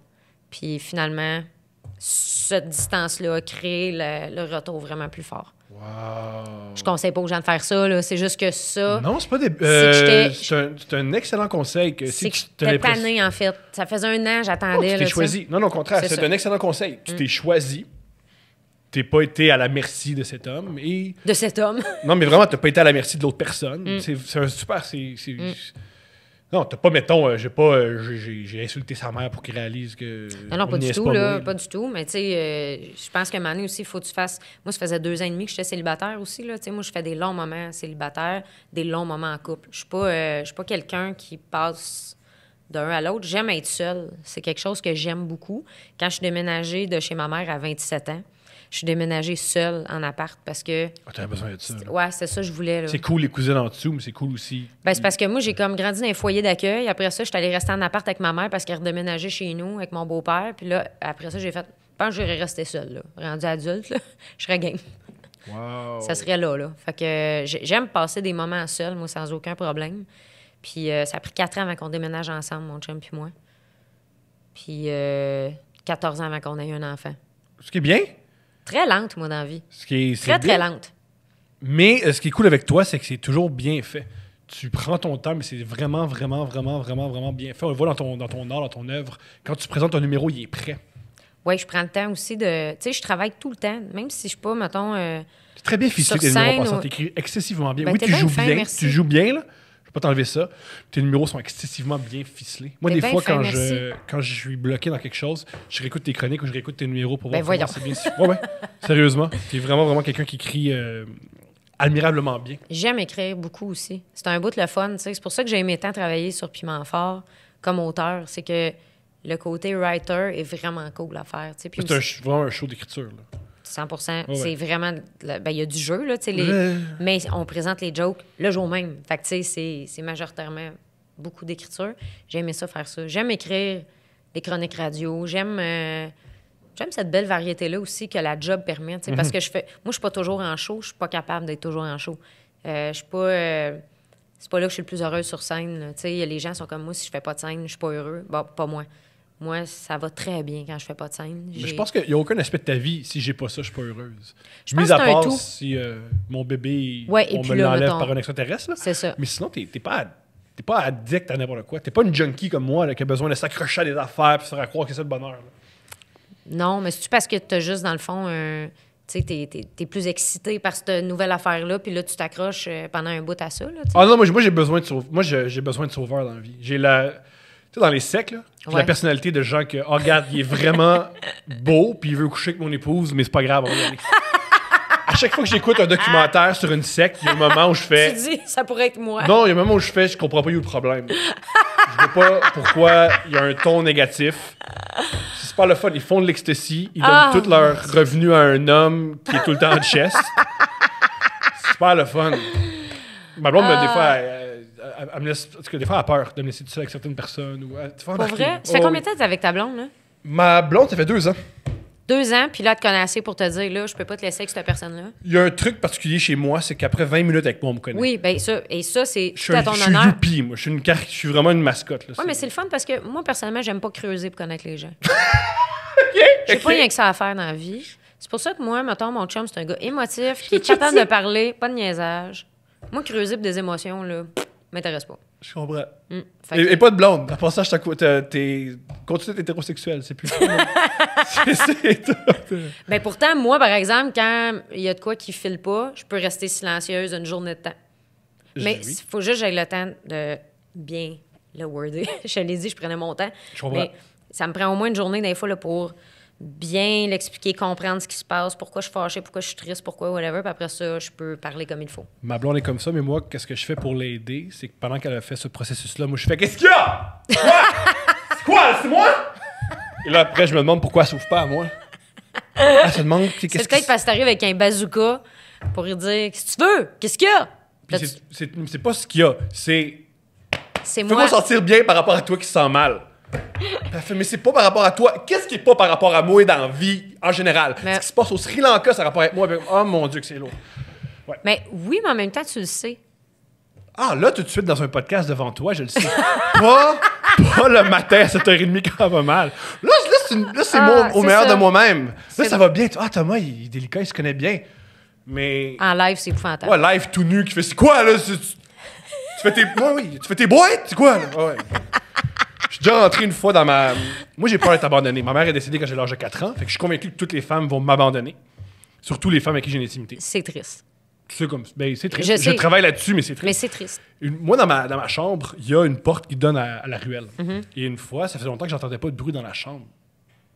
Puis Steph était là. Puis je me suis dit, on va aller voir. Et quand je suis rentré dans la chambre, je l'ai pas vu. Et je me suis dit, et je l'ai dit à haute voix, ah, t'es parti, ça allait arriver. Puis elle a fait quoi? Je me suis retourné, puis elle était juste là. Et moi, j'étais convaincu. J'avais déjà commencé à faire mon deuil de ma pauvre relation. Thomas. Mais elle était juste en train de replacer ses chaussures. Puis après consultation, ça finit par se régler, ça? Ou Ça se gère. ça se règle pas, mais ça se gère? Je pense que ça. Moi, j'ai un gros problème dans la vie. C'est que je suis attaché à mes problèmes. Parce que je crois que c'est ça mon identité.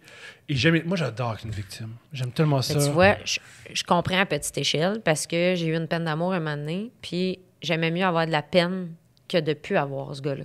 Je comprends. C'est un peu ça. Tu veux rester attaché à quelque chose de malheureux parce que tu as l'impression que ça fait vivre quelque chose. Ouais. Je comprends. je comprends pas à cette échelle-là parce que c'est plus large, là, puis c'est plus dramatique aussi. Ce qui, ma psy m'a déjà dit, c'est qu'il faut pas que faut que tu réalises, c'est pas ta peine qui fait que t'es intéressant, c'est ton Non, talent. c'est ça. Puis, je connais bien du monde qui ont de la peine, qui parle, puis tu vois, mon Dieu, que c'est plate. La peine fait pas un artiste. En fait, c'est direct ce que je m'en allais dire. C'est de la peinture, mais si t'es pas capable de bien mettre ses murs, ça va rester de la peinture. Et on oublie que Van Gogh, ses meilleures peintures, il allait bien. Oui, c'est Il vrai. allait bien pour parler de sa peine. Oui, oui, oui. C'est souvent dans les périodes où il du allait recul. chercher de l'aide. C'est vrai. Fait que tu vois, pas besoin d'être tourmenté. Vraiment pas. T'as comme. Parlons. Oui! Tu as gagné. Qu'est-ce qu'on pourrait. Oui, moi, ça m'intéresse. Le Saint-Cyboire. Ouais. T'as animé une soirée mythique. C'était comment animer cette soirée-là qui était. À l'époque, disons-le, si vous n'êtes pas content, écrivez à moi en commentaire que j'ai pas rapport. C'est le bordel avant le bordel. Ouais, ben c'était en fait la seule soirée d'humour qu'il y avait de ce type-là à Montréal. Il y avait des soirées avec des headlines, tout ça, mais une soirée vraiment de rodage avec plusieurs numéros. Ça, c'est Dano qui a parti cette soirée-là avec Junior en 2004. Moi, je commençais à aller voir les shows. Il n'y avait pas grand monde dans la salle. Ce qui était le fun du Saint-Cyboire, c'est qu'on prenait toujours 2 nouveaux au début qui n'avaient jamais fait d'humour, que c'est leur première fois. Puis après ça, on avait de tout.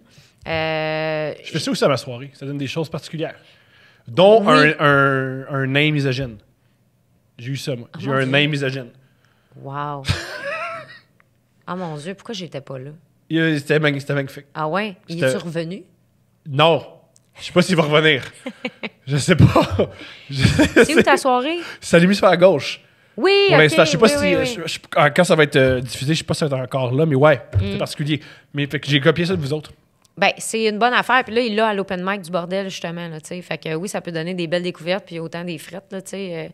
Il y a des beaux moments, par exemple. Il y a eu des beaux moments mythiques, justement, là, tu sais, dans les animateurs qu'il y a eu là. Puis j'ai adoré animer ça. C'est sûr que si tu me donnais le contrat-là, je serais 1000 fois meilleure parce que je suis devenue meilleure parce que j'ai fait ce contrat-là. Ben là. oui. Mais, tu sais, écrire un numéro à chaque semaine, j'ai trouvé ça extrêmement difficile. Je venais de commencer en plus à faire de l'épilepsie dans ce bout-là. En tout cas, j'étais ces médicaments vraiment rough.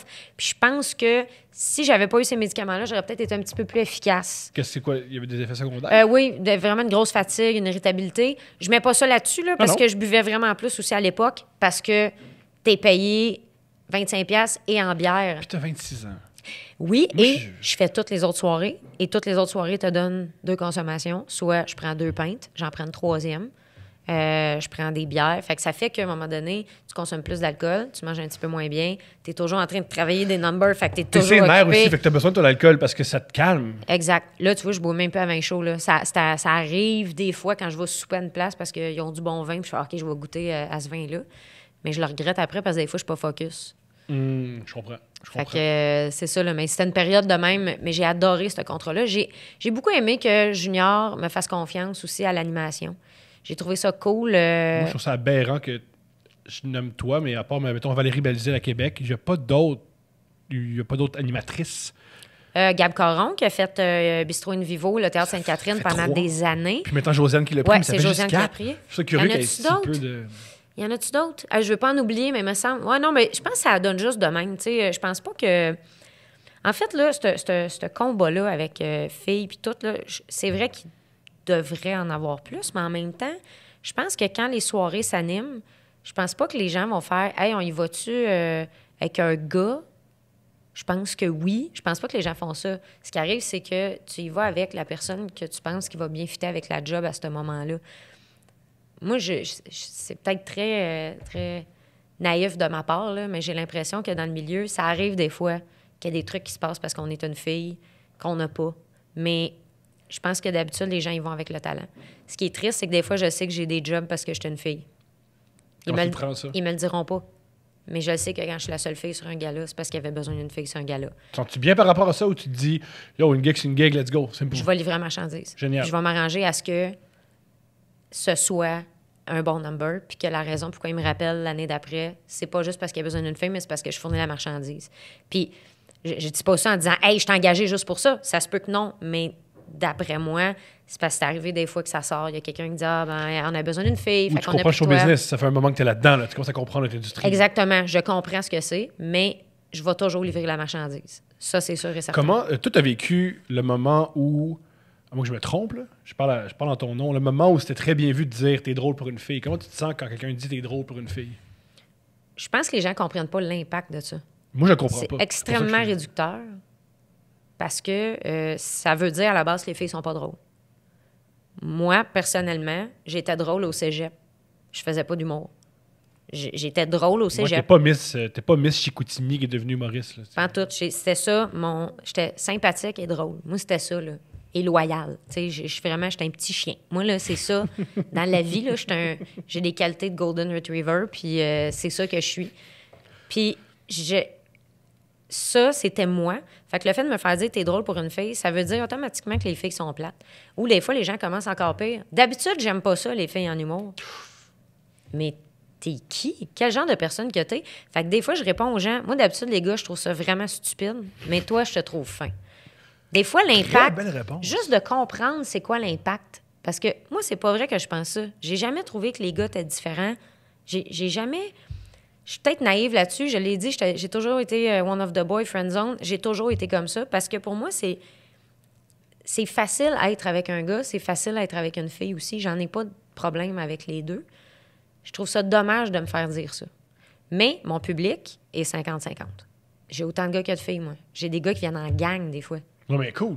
Wow. Vraiment. Je trouve ça... Je suis vraiment choyée pour ça. C'est half and half. J'ai des couples, des gangs de gars, j'ai des gangs de filles, j'ai de tout. Puis j'ai des personnes plus vieilles, des ados. Pourtant, je fais pas de l'humour familial, là, mais je suis choyée à ce niveau-là. Je pense que j'ai le public que ce que moi, je ressens que je suis. Je sais pas si je te le dis bien, là, mais ce que moi, je pense être, c'est-à-dire un peu de tout ça, c'est ça que j'attire. Ouais, t'es pas vraiment accroché à une idéologie ou ce qui est correct pour certaines personnes, mais t'es pas, mettons, moi, je fais vraiment de l'humour d'anecdote ou je fais vraiment de l'humour trash. Tu touches à plein de trucs. Tu peux autant lancer une anecdote. Quelque chose d'absurde ou quelque chose de très sexuel après. C'est vraiment, on sait jamais à quoi s'attendre avec toi. C'est que je pense que c'est ça que je suis. Je suis juste beaucoup de ces affaires-là en même temps. Je pense pas que j'ai un style particulier. Je fais du stand-up, mais c'est tout des mini-monologues, dans le fond. C'est des bits. Je fais des bits. Ouais. C'est Puis tout. quand l'idée est au maximum, tu passes à une autre idée. C'est ça. Puis j'essaie de les lier tout ensemble pour que ça donne un spectacle. Tu fais du stand-up. C'est ça. Et voilà. Moi, comment c'était... Y a-tu un moment où c'était plus difficile? Moi, je crois, à tort ou à raison, qu'aujourd'hui, pour certaines femmes, c'est pas facile, mais c'est moins difficile qu'avant. Parce que grâce à des femmes comme toi, il y a des gens qui ont tracé le chemin. Est-ce qu'il y a un moment où c'était plutôt difficile d'être dans le milieu ou pas plus qu'il faut? Non, j'ai jamais trouvé ça dur d'être dans le milieu. Okay. Je trouve que ces temps-ci, on en parle beaucoup, beaucoup, beaucoup. En fait, on parle beaucoup de la femme dans un milieu. Puis je sais pas à quel point ça nous fait pas reculer un petit peu. Parce que là, les gens sont tannés, puis ils sont insultants par rapport à ça. Les gens écrivent des fois en dessous des commentaires, en dessous de vidéos, de trucs de même. Hey, là, on en revient-tu de ça? Puis c'est parce qu'on n'est pas rendu, là, c'est pas normal que la fille soit moins payée que le gars, tu comprends? Mais en même temps, moi, ça fait plusieurs entrevues que j'entends, mettons, écoute, n'importe quelle émission de radio, la fille qui est invitée, elle parle de sa job. Alors, vous travaillez pour une compagnie aérienne comme patron. Oui, je fais telle affaire. Est-ce que c'est plus difficile pour une femme? Puis là, t'es comme... Non, j'y avais pas pensé jusque-là. Je pensais que je faisais juste bien ma job. Ce qui est dommage avec ça, c'est qu'on est toujours obligé de justifier notre présence puis de justifier notre travail quand un gars ne se le fait pas demander. Moi, souvent, quand on me demande c'est quoi la différence entre un gars et une fille en humour, je réponds la fille se fait toujours poser cette question-là. Et là, la différence. Parce qu'un gars, ça ne ferait pas poser. Je peux-tu faire ma job puis que ça s'arrête là? Moi, mon combat, je le mène silencieusement. J'ai jamais trouvé qu'il y avait une différence entre les gars et une fille. Une fille qui n'est pas féministe, ça n'existe pas, d'après moi, parce que féministe veut dire être égale aux hommes, avoir les mêmes droits que les hommes. Fait que toute fille se doit d'être féministe parce que personne ne va être en dessous, surtout quand tu fais la même job, surtout quand tu es capable des fois de faire mieux aussi que certaines personnes. Je pense pas que le sexe définisse les gens en général. Oui, physiquement, tout ça, là, mais je le comprends, là, je dis pas... je dis pas qu'on est tous pareils, puis tout le monde se tient la main. Là. Je comprends qu'il y a des différences. Mais je suis un peu tannée d'avoir à justifier ma présence. C'est quelque chose que je fais depuis le début. Quand j'ai toujours livré marchandise, je travaille toujours fort. Puis je pense que je fais bien mon travail. Oui, c'est vrai. Puis tu fais très, très, très bien ton travail. Tu gagnes plusieurs prix. Tu écris excessivement bien. Tu écris pour des hommes, tu écris pour des femmes. J'avais jamais, tu me fais réfléchir, j'avais jamais observé que Nous, les hommes, on se fait jamais poser la question. Moi, je vais me demander, Ben non. c'est-tu difficile de faire de la comédie quand t'es un gars de 6 pieds avec des lunettes, il y en a tellement? Je te dirais que tout ce qui n'est pas en grand nombre, c'est sûr que les gens vont axer là-dessus. C'est juste que je comprends, des fois, c'est pour aider la cause, mais à force de trop passer le highlighter sur quelque chose, tu vois plus ce qu'il y a en dessous. Je comprends. Tu vois tout ce qu'il y a autour, sauf ce qu'il y a dans le milieu. Puis je pense que c'est ça que les gens font, c'est qu'ils soulignent trop fort, ils pointent quelque chose qui n'est pas le problème. C'est pas poli pointer. Je comprends. Je suis complètement d'accord. Oui, c'est très bien dit. Il faudrait juste le revoir d'une certaine façon puis de l'amener d'une autre façon. Ça me fait toujours plaisir de répondre à la question quand même parce que je pense que c'est comme ça qu'on évolue. Mais peut-être changer la façon de le demander pour les journalistes. Il y en a qui le font, mais pour un journaliste, mettons, de toujours poser cette question-là, ce serait peut-être le fun de le faire autrement. Si moi, je réussis à faire ma job autrement, essaye de faire la tienne aussi. Je comprends. Mm. Je comprends. Sais-tu... premièrement, c'est très brillant ce que tu viens de dire. Deuxièmement, qu'est-ce que si tu t'offres, tu sors d'une série d'entrevues pour ton spectacle, tu as un spectacle. Ouais. Qu'est-ce que tu penses des gens qui s'intéressent au milieu de l'humour? Qu'est-ce que tu penses des journalistes? Parce que moi, personnellement, je trouve que, mis à part Dominique Tardif au Devoir, que je trouve exceptionnel, je suis très heureux qu'il soit là, parce que si lui n'est pas là, il y a beaucoup, beaucoup de mauvais journalistes en comédie. Lui, est-ce qu'il fait souvent plus des pré-papiers ou il fait des critiques d'humour? Il fait tout. Il fait tout. Oui, mais lui, un truc que j'admire chez lui, c'est s'il va voir un spectacle le mercredi, le papier sort samedi. Oui, bien c'est ça. Il prend le temps de l'écrire. Ouais. Il sort pas le soir Puis même. lui aussi, il critique un show d'humour. Lui aussi, il fait de la critique aussi de littérature. Il Ok, critique ouais. un spectacle d'humour comme il critique un roman, OK. de la même manière. Ce qui est super, parce que ça fait du bien aussi de voir une autre façon de le faire. Les Puis journalistes, il cite jamais des blagues. Non, il est super. c'est vrai ce que je m'en allais dire. J'étais curieuse de voir des guillemets dans des critiques. Parce qu'il n'y a jamais ça dans les autres formes d'art. Tu verras jamais, mettons, critique le dernier Scorsese, puis il va t'expliquer une scène Tout au le film. complet. Tout le film. L'intrigue, mais il y a une séquence, vous allez capoter. Une scène mythique. Tu es vraiment en train de m'expliquer? Ah, maintenant, là, il y a un long plan, il descend dans le restaurant, puis il est avec la blonde, puis là, ça explique Là, comment... du tout, la fin. Moi, il y a des fois où j'ai fait, ben là, si personne n'a vu le show, ils l'ont lu. Ouais. Ça arrive, ils mettent beaucoup, beaucoup de blagues. Puis des fois, ils sont pas aussi bien cités. C'est pas bon par écrit, là. Non. Moi, il y a des jokes qui sont pas bonnes par écrit. Il faut que tu le vois. Fait que quand même, tu dis, voici telle blague, elle l'a livrée comme ça. Je veux bien me l'imaginer, là, mais... Il y a un écrivain qui m'a écrit hier, il veut faire un roman où ça se passe dans le milieu du stand-up. Il fait faut que mon gars écrive des blagues. Puis quand le moment d'écrire des blagues, c'est horrible parce que tout le côté du delivery, je peux pas l'avoir. Ben non, exactement. Moi, il y a un numéro complet, si tu le lis, c'est tellement plate. Tout est dans le jeu, tout est là. C'est un heureux mix des deux, tu sais. C'est la même affaire qu'une toune, là, tu sais. T'as beau lire les paroles, wow, ton texte est beau, mais un coup qui est chanté, des fois, ça donne de quoi d'écœurant, là. Tout à fait. Qu'est-ce que ça... Ils nous écoutent. Mettons les journalistes en comédie qui nous écoutent, qu'est-ce qu'ils devraient, à ton avis, améliorer ou changer ou se remettre en question? Varier les questions un petit peu. C'est quoi ton style d'humour? Je pense qu'après, mettons, le deuxième show, mon style d'humour, c'est moi, là, tu sais. Google-moi, tu vas voir. Ben, ça arrive des fois. Hey, des fois, c'est triste, là. Moi, j'ai déjà été faire une entrevue, puis ça me dérange pas que tu me connaisses pas dans la vie, mais vraiment pas. Mais ta job, c'est être journaliste. Moi, quand j'écris une joke, pour être sûr que c'est pas de la bullshit, je m'en vais le googler, puis je me ramasse avec des vraies informations pour pas dire de la bullshit. C'est pas normal que quand j'arrive à une entrevue, tu me demandes si j'ai une deuxième job. Non. Fait que, tu sais... Ouais, parce que c'est pas payant la radio, puis c'est pas payant être en tournée. Ben non, mais tu sais, tu fais quoi d'autre dans la vie? C'était même pas par rapport à... C'était, qu'est-ce que tu fais à part l'humour? Genre, t'es-tu serveuse d'un café? C'était ça, là, sa question. OK, pas t'aimes-tu le cinéma, là? Fait que là, j'ai fait... Ah, ben peut-être me googler un petit peu avant, tu sais, ça t'aurait peut-être amené des liens, puis t'aurais su ce que je fais. Puis 7 minutes, hein, ça prend 7 minutes de réaliser. Ah ouais, elle, je pense qu'elle n'est pas serveuse. C'est ça, exact. Mais puis, ça me dérange pas de l'être, c'est juste que Google-moi avant. Je comprends. Vois ce que je fais dans la vie, mettons. Aussi, c'est comique quand tu reviens à... C'est quoi ton style d'humour? C'est aussi vrai pour ceux qui commencent, parce que, je vais la nommer, Michel Desrochers, si tu lui demandes c'est quoi ton style d'humour, elle est en droit de dire... Je l'apprends en ce moment. Ouais, exact. Je ne sais pas encore. Je suis au début de mon processus. Je suis une artiste. Je suis en train de me développer. C'est plate qu'après 1 an après être sortie de l'école, je suis censée être définie. Elle est excellente, cette femme. Elle est très bonne. Vraiment, beaucoup vraiment, de plaisir vraiment. à l'écouter en chronique à la soirée. Là. Ah, beaucoup. Vraiment. Fait quoi, dans les deux cas, OK, fait que plus de cette question-là. Ben, juste varier les questions. C'est pas mal toujours la même affaire. De quoi parle ton show? C'est normal parce que l'article est là pour faire vendre le show. Fait que c'est normal que tu me le demandes. Mais je pense que des fois, aller ailleurs, ça peut quand même faire vendre l'étiquette, entre guillemets. Je suis tu sais. gossant, là, mais pour venir à Dominique Tardif, une fois, il a reçu Julien Lacroix, puis ils ont parlé de souveraineté. Ben, c'est ça, je te Il parle dis. pas de souveraineté, Julien Lacroix, dans son show à tous les 20 minutes. Là. Va ailleurs, va dans une autre zone, va dans... tu sais, des fois, tu n'es pas obligé d'aller parler nécessairement de ça précisément parce que c'est pas là que tu vas puncher. Tu vas juste faire des explications. Des fois, c'est en punchant que tu vas vendre l'étiquette, tu sais.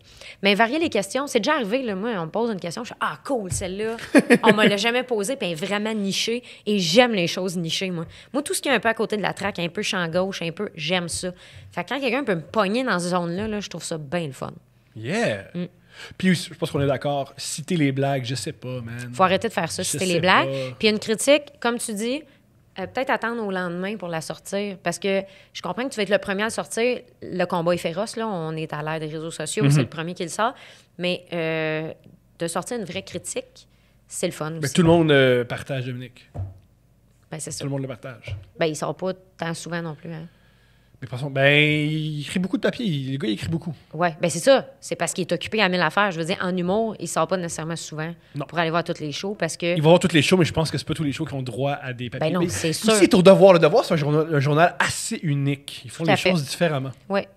Oui. Moi, j'avais déjà lu une critique pas très bonne d'un spectacle, mais vraiment bonne du respect du travail de la personne. Et j'avais trouvé ça excellent de souligner la job de vieux routier, d'écriture, de tout ça, mais que le spectacle n'était pas ce qu'il pensait. Puis je sais pas si c'est lui qui l'avait écrit, là, mais j'avais lu ça dans Le Devoir. J'avais trouvé ça excellent comme critique, même si c'était pas nécessairement bon pour la personne. C'était pas dithyrambique, mais c'était bien écrit. C'était très bien écrit. C'était justifié.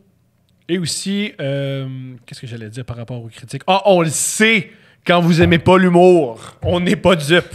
On le sait quand vous êtes rentré à la presse pour couvrir le cinéma puis ils vous ont donné l'humour. Ça paraît. Moi, j'ai une partie de moi qui fait « Yo, t'aimes pas l'humour? » C'est ça ton style. Dis que « Hey, moi, en passant, j'aime pas l'humour. » Puis fais des critiques comme ça. Au moins, tu vas avoir un style plus original puis plus... Si t'as en passant, ça serait une idée d'un journal... Engager un critique d'humour qui aille l'humour. Je vais lire toutes les critiques. Ah, ça serait drôle, par exemple. Ça teint très bien l'affaire. Et c'est, je crois, on est puissant, l'humour. On est le truc... Mais c'est ça qui vend le mieux, là. Tu sais, en ce moment, il y a 60 shows qui roulent. 60. Je pense pas qu'il y a 60 tournées de musique. Non. Alors, je pense qu'on mérite des coups, parce qu'on prend beaucoup, beaucoup de place. Engage quelqu'un qui dit ouvertement « Je déteste cette forme d'art. Je les trouve niaiseux. » On va voir les shows. On aurait hâte de lire notre critique. Oui! On pourrait le partager, on pourrait dire qu'il n'a rien compris. Ça serait génial! Mais pas de mauvaise foi, là. Moi, je veux pas... Moi, j'y vais à la mauvaise foi. Non, je veux pas quelqu'un, genre, qui... mettons que tu prends quelqu'un d'une radio qui est super désagréable, puis là, tu le sacs là juste pour qu'il soit méchant. Moi, je voudrais que ce soit une bonne critique, mauvaise. Je comprends. Ça demande du talent, là. Quelqu'un d'intelligent... Pas juste quelqu'un qui est capable de cracher à terre. Là. Tout le monde peut cracher à terre. Ouais, c'est facile, ça. Ouais. Il parle fort, puis il le dit. Là. C'est ça. Fait que ça prendrait ça, je pense. Il y a une ligne. Moi, je traverse la ligne. Je suis tellement... Il pense que c'est le premier. On va penser à la ligne, on traverse. Moi, je vais l'autre bas, je think outside of the box. T'es bien bon. T'es bien bon. Puis les journalistes aussi, c'est possible de ne pas toujours quitter avant la fin aussi. Je sais que vous avez d'autres choses à faire, mais le spectacle, il y a un début, puis il y a une fin, puis il y a une raison pour ça. Oui, je comprends. Fait que, tu sais, moi aussi, j'ai une vie, puis moi aussi, j'ai quelque chose qui m'attend à la maison. Moi, ce que j'ai observé, au Québec, les meilleures critiques, celles que je préfère, plutôt pas les meilleures, celles que je préfère, c'est ceux qui lisent beaucoup.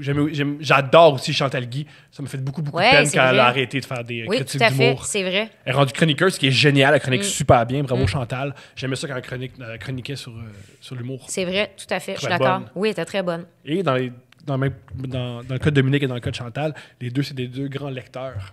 Ah, ben c'est pour ça. C'est parce qu'ils s'intéressent aussi. Ouais, t'as raison. Faut que tu t'intéresses. Oui. Qu'est-ce que tu penses de tout le glamour qu'il y a avec l'humour, tout le côté que c'est si important le nombre de billets qu'on vend, c'est si important le nombre d'argent. Comment tu te sens par rapport à ça? Ben, moi, je suis pas très glamour en partant. Là. Le club pétanque. Club pétanque, puis là, j'ai une manucure parce qu'on me l'a faite pour une émission de télé. Mais j'ai jamais ça, là. Okay. Là, ce qui va arriver, c'est que le contour va tout s'user, l'ongle va descendre, puis à un moment donné, je vais avoir un spot d'orange sur le bout de l'ongle. C'est ça qui va arriver. Je suis zéro glamour dans la vie. Je sais que t'as pas le choix de vendre d'étiquette. C'est ça qui fait que tu peux acheter de la nourriture. C'est ça. Ou s'enrichir. Faut pas avoir... C'est cool s'enrichir. Y a Ah pas de- y a oui, pas de- tu peux prendre des réals. Tu sais, je vais aller avec ça. Let's C'est que ça, go. tu peux prendre des réals, OK? Le moins payant, c'est la scène. Je parle pour un show petit et normal, mettons. C'est plus difficile d'arriver even avec un spectacle parce que tu as de la production, tu as des coûts de prod, faut que tu payes quelqu'un qui te fait en tournée, les hôtels, tout le kit. On connaît les coûts, puis en plus, il faut que tu payes... En fait, ceux qui écoutent, ils ne connaissent pas tous, alors c'est intéressant de les nommer. Tout à fait. Fait que, il y a ça. Il y a aussi, tu sépares avec la salle. La salle, elle a de l'argent à prendre, à faire là-dedans. Tu payes des coûts pour la musique qui joue dans la salle. Tu payes... Tu sais, il y a plein de dépenses comme ça à chaque show. Fait que chaque show va te coûter, mettons, je sais pas moi, 2000 $. Je dis n'importe quoi. Mais toi, à chaque show, tu fais 3000. Fait que là, tu rembourses 2000 au coût. Puis il y a 1000 $ qui s'en va dans ce que le producteur a mis d'avance sur ton show parce qu'il fallait que quelqu'un avance les fonds. Fait que tu fais 0 cent. Fait que éventuellement, tu arrives even en remboursant ta prod. Et c'est là que tu commences à faire de l'argent. Mais il y a des moments où tu n'arrives jamais à rembourser ta prod. Fait que tu arrives even ou dans le trou.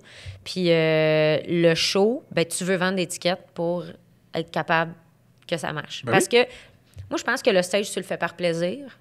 Il y en a quelques-uns que c'est là qui vont faire vraiment le gros de leur argent, mais je te dirais que moi, c'est pas mal tout dans les autres tâches connexes. Là. Je te dirais que c'est pas mal là, télé, écriture, radio.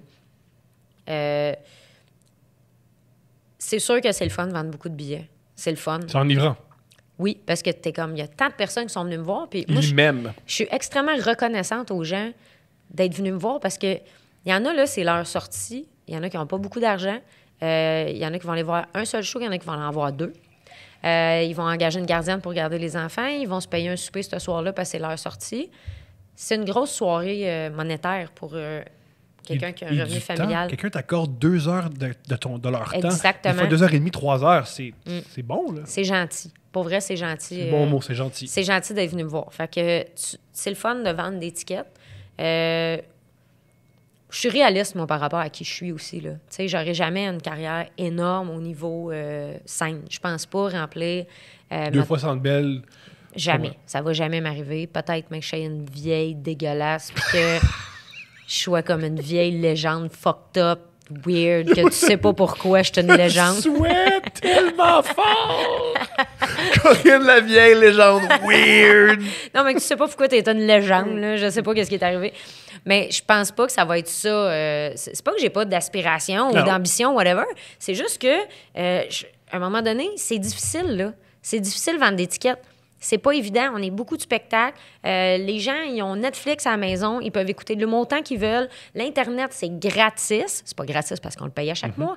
Mais reste que c'est plus difficile. Ou des fois, tu sais, ma blonde qui est agente et productrice dit ça. Des fois, les gens préfèrent s'organiser un souper puis ils vont rire autant qu'un show d'humour. Tout à fait. On n'est pas les... Des fois... Ah, il n'y a pas juste ça. Ben non. Ouais, des fois, je nous écoute puis c'est juste avec nous qu'ils peuvent rire. Non, non, non. Des Ben fois, non. juste aller prendre un verre avec ta vieille chum puis rire du monde dans le bar, ça te fait bien plus rire qu'un show, tu sais. Ben moi, je passe mon temps à le dire. Là, si, mettons, il y a une fin du monde puis ils fabriquent un bunker, on s'entend que je vais manger un tsunami sur la gueule dans le confort de mon foyer. Là. Comment ça? Ben, je ne vais pas aider la société. Il n'y a pas quelqu'un dans le bunker qui va dire « Ça nous prend à elle pour Tu peux les manipuler. faire un show. » Écoute, ils vont prendre des médecins, ils vont prendre des ingénieurs, ils vont tous sacrer ça dans le bunker. Ils vont prendre un humoriste qui n'est pas moi, puis ils vont sacrer ça dans le bunker, puis moi, je vais être chez nous à manger ma Mais dans catastrophe naturelle. dans toutes les civilisations, par contre, il y a du monde qui porte des chapeaux phonés puis qui bougent leurs mains. Ouais, mais je suis pas mal sûre qu'il y ait comme un médecin phonin qui peut faire ce job-là. Là. Oui! Hey, un double... T'as chillé avec des médecins? Ouais, moi, je crois à ça, jusqu'à là que je chill avec des médecins, puis je fais, ah ouais, je sais pourquoi maintenant on a vraiment un rôle dans la société. On en a un. Je sais bien, Ils mais... se font des blagues de OK, c'est bon. Je sais bien qu'on sert à quelque chose, mais en même temps, tu sais, je pense, on est chanceux de faire ce job-là. C'est facile à oublier parce qu'on vient stressé, on vient fatigué, on sent des fois des obligations, mais on est chanceux de faire ce job-là. C'est pas toujours normal comme job non plus. Tu sais, je trouve qu'en général, c'est assez normal, mais faire un spectacle, c'est pas une job normale. Vraiment pas. T'es C'est pas, vraiment bizarre. t'es pas supposé. Moi, à chaque fois, je T'es suis pas surpris supposé. qu'il n'y a pas des gens qui se lèvent puis qui disent pourquoi tu es tout seul à parler. C'est À chaque fois, je suis surpris. tout à fait. Juste une personne qui fait pourquoi c'est juste toi qui parles. C'est vraiment étrange. Ouais. Ouais, vu de même. Puis, tu sais, moi, ça m'arrive des fois, je suis sur scène, puis 2 secondes, je recule, puis je fais. Mais il y a donc bien du monde. C'est-tu moi qui regarde? C'est ça, là, en ce moment. C'est ça qui se parle. Faut pas être à ce moment-là, parce que là, tu te mets à paniquer. C'est fucked up. Mais faut pas penser à ça, parce que c'est weird. Pendant 2 secondes, je l'ai fait cette semaine encore, là, j'ai reculé. J'ai fait, c'est vraiment weird comme soirée. Mais non, pense pas à ça. Amuse-toi, plaisir, joie, vas-y. Mais c'est weird comme job, là. C'est étrange. Hein. Et toute notre vie, on joue. On est comme les athlètes, on joue toute notre vie. On fait un petit jeu, on fait des petits spectacles dans... Ouais. Ouais. Est-ce que tu trouves que t'es mature? Est-ce que tu trouves que t'as jamais été mature ou t'es mature depuis que t'es tout petite? Je suis mature depuis que je suis tout petite. Yeah. En même temps, j'étais un peu enfantine à bien des niveaux. Ça dit-tu enfantine? C'est ça, le terme? Je pense que ouais, le côté Ouais, féminin. enfantin, enfantine, ouais. Ouais, je pense que ouais. On va dire enfantrice. Ils font rien que ça, rajouter des tristes après Christine Maud. Ça va? Ça allait bien hauteur? Bon, bref. Je suis mature parce que je suis responsable depuis que je suis jeune. Parce que j'étais très autonome. Je me faisais à manger vraiment tôt dans la vie. Ça. Mais en même temps, j'adore jouer. Moi, j'hésiterais pas à jouer avec un enfant ou jouer tout simple. Moi, je vais aller me balancer facilement. Je vais... Puis, tu vois, je dis qu'il n'y a pas une énorme différence entre les gars et les filles. Puis là, il y en a une. Les filles peuvent se permettre beaucoup plus. Moi, j'ai eu des sacoches Hello Kitty au cégep. OK. Un enfant a un sac Transformer au cégep. Un gars a un sac Transformer au cégep. Ça se peut qu'on juge un peu plus, tu sais. Les filles peuvent être enfants beaucoup plus longtemps. Le truc, c'est de triper sur le sport. Ah, Quand tu ouais. tripes sur le sport, tu peux acheter des produits dérivés, c'est vrai. Il y a, Ah ouais. Il y a quelque chose de ridicule d'un gars de 42 ans qui porte un chandail du Canadien. Tu n'es pas Carey Price, Michel. Tu bien, man. Ah ouais, tu t'appelles Michel Price. Oh, encore là. Là, t'aurais le nom en arrière. Ou le VAC, là, tu joues pas pour Canadien, le VAC. Tu bien, man. C'est ça le truc pour... Hey, j'en ai tellement un chandail côté. Tellement. Mais tu vois, moi, je tripe sur Youpi, puis j'ai aucun problème. Là. J'arrive au centre belge, je suis comme, c'est Youpi! Puis là, je tripe bien raide, je m'en vais dessus, il me flatte les cheveux, je tripe. Fait que, tu sais, j'aime ce côté-là où je suis extrêmement bébé dans ce moment-là, mais moi, je peux... Moi, je suis un être humain complet. Tu sais, je peux refaire ma plomberie, je peux faire ma bouffe, je peux tout faire. Je suis 100% autonome, 100% mature à ce niveau-là. Tu vois, tu as de la place. Peut-être que tu vas pas dans le bunker, mais peut-être que tu vas survivre au tsunami. Ça se pourrait. Si je survis au tsunami, c'est correct. S'il y a des zombies, par exemple, je me tire une balle dans la tête. Ça, je peux pas vivre ça. Moi, la question que je me suis posée, c'est c'est-tu si pire que ça être un zombie? Je comprends pas Mais pourquoi... t'es mort. OK. T'es pas conscient. OK. Non, mais Jusqu'à là, ça m'a pas... pas que je veux pas être un zombie. Je veux pas avoir à vivre les zombies qui viennent me voir. Je veux pas cette peur-là dans la Mais vie. si tu deviens... Moi, j'ai jamais compris pourquoi dans les films de zombies, il y a pas quelqu'un qui fait pas... Hey, moi, juste devenir zombie, ça va être réglé. Ouais, mais c'est parce qu'il faut quand même qu'ils te mangent. Tu sais, je pense que ça doit être douloureux. Moi, je me gonne. Ah, moi, j'ai fait un zombie. Je pense que c'est le fun. Je pense que c'est le fun, juste errer. Essayer de manger du monde. Je crois qu'il y a un plaisir là-dedans. Sûrement là, mais moi, c'est la transition qui me tente pas. La transition m'intéresse pas. Puis là, ta famille te voit être comme mort. C'est un peu triste. Mais qui embarque avec moi? On va faire ça en gang. C'est un projet familial. Être des zombies. Hey, tout le monde, on va-tu au glissade d'eau ou on devient des zombies? Il faut là, tu glisses. Puis en plus, je crois que ce qui rend beaucoup, beaucoup anxieux, c'est quand tu as tellement de projets. Est-ce que je fais ci? Est-ce que je fais ça? Est-ce que je mets du temps dans ma famille, dans ma carrière, mais en même temps, il faut que je aussi moi-même, il faut que je pense à moi. Si t'es un zombie, t'as un seul objectif, manger d'autres êtres humains. Ouais, c'est vrai. Ça te Jusqu'à focus. ce que ce soit éradiqué au grand complet. Voilà. Ouais. Je pense que ça te focus puis ça te détend. C'est pas faux. C'est pas faux. Tu deviens comme, mettons, quelqu'un qui a peu d'ambition. Ouais. Voilà. Tu deviens quelqu'un qui est juste, moi, je veux travailler 35 heures semaine, chialer après le trafic et avoir ma piscine, avoir un petit feu, un petit bat tranquille. Un petit feu, c'est quand même agréable. Quand t'es un zombie, t'as pas de petit feu. Non, tu tombes dedans. Ah, c'est ça. Tu tombes dedans, tu peux pas avoir de petit feu. Génial. J'ai adoré notre échange. J'ai adoré ça. Ben, je suis bien contente. Je savais pas qu'est-ce que ça donnerait. Moi non plus. Voilà. Moi non plus. Faudrait que je commence à mieux me préparer. Excuse, gang. Non, ça va bien. On est allé dans des zones funny que je n'étais pas allé nécessairement, puis c'est cool. Moi, j'ai adoré ça. S'il vous plaît, on te suit. On va voir ton spectacle. Et merci beaucoup, beaucoup, beaucoup de t'être déplacé. Merci à toi. C'était très agréable. Yeah!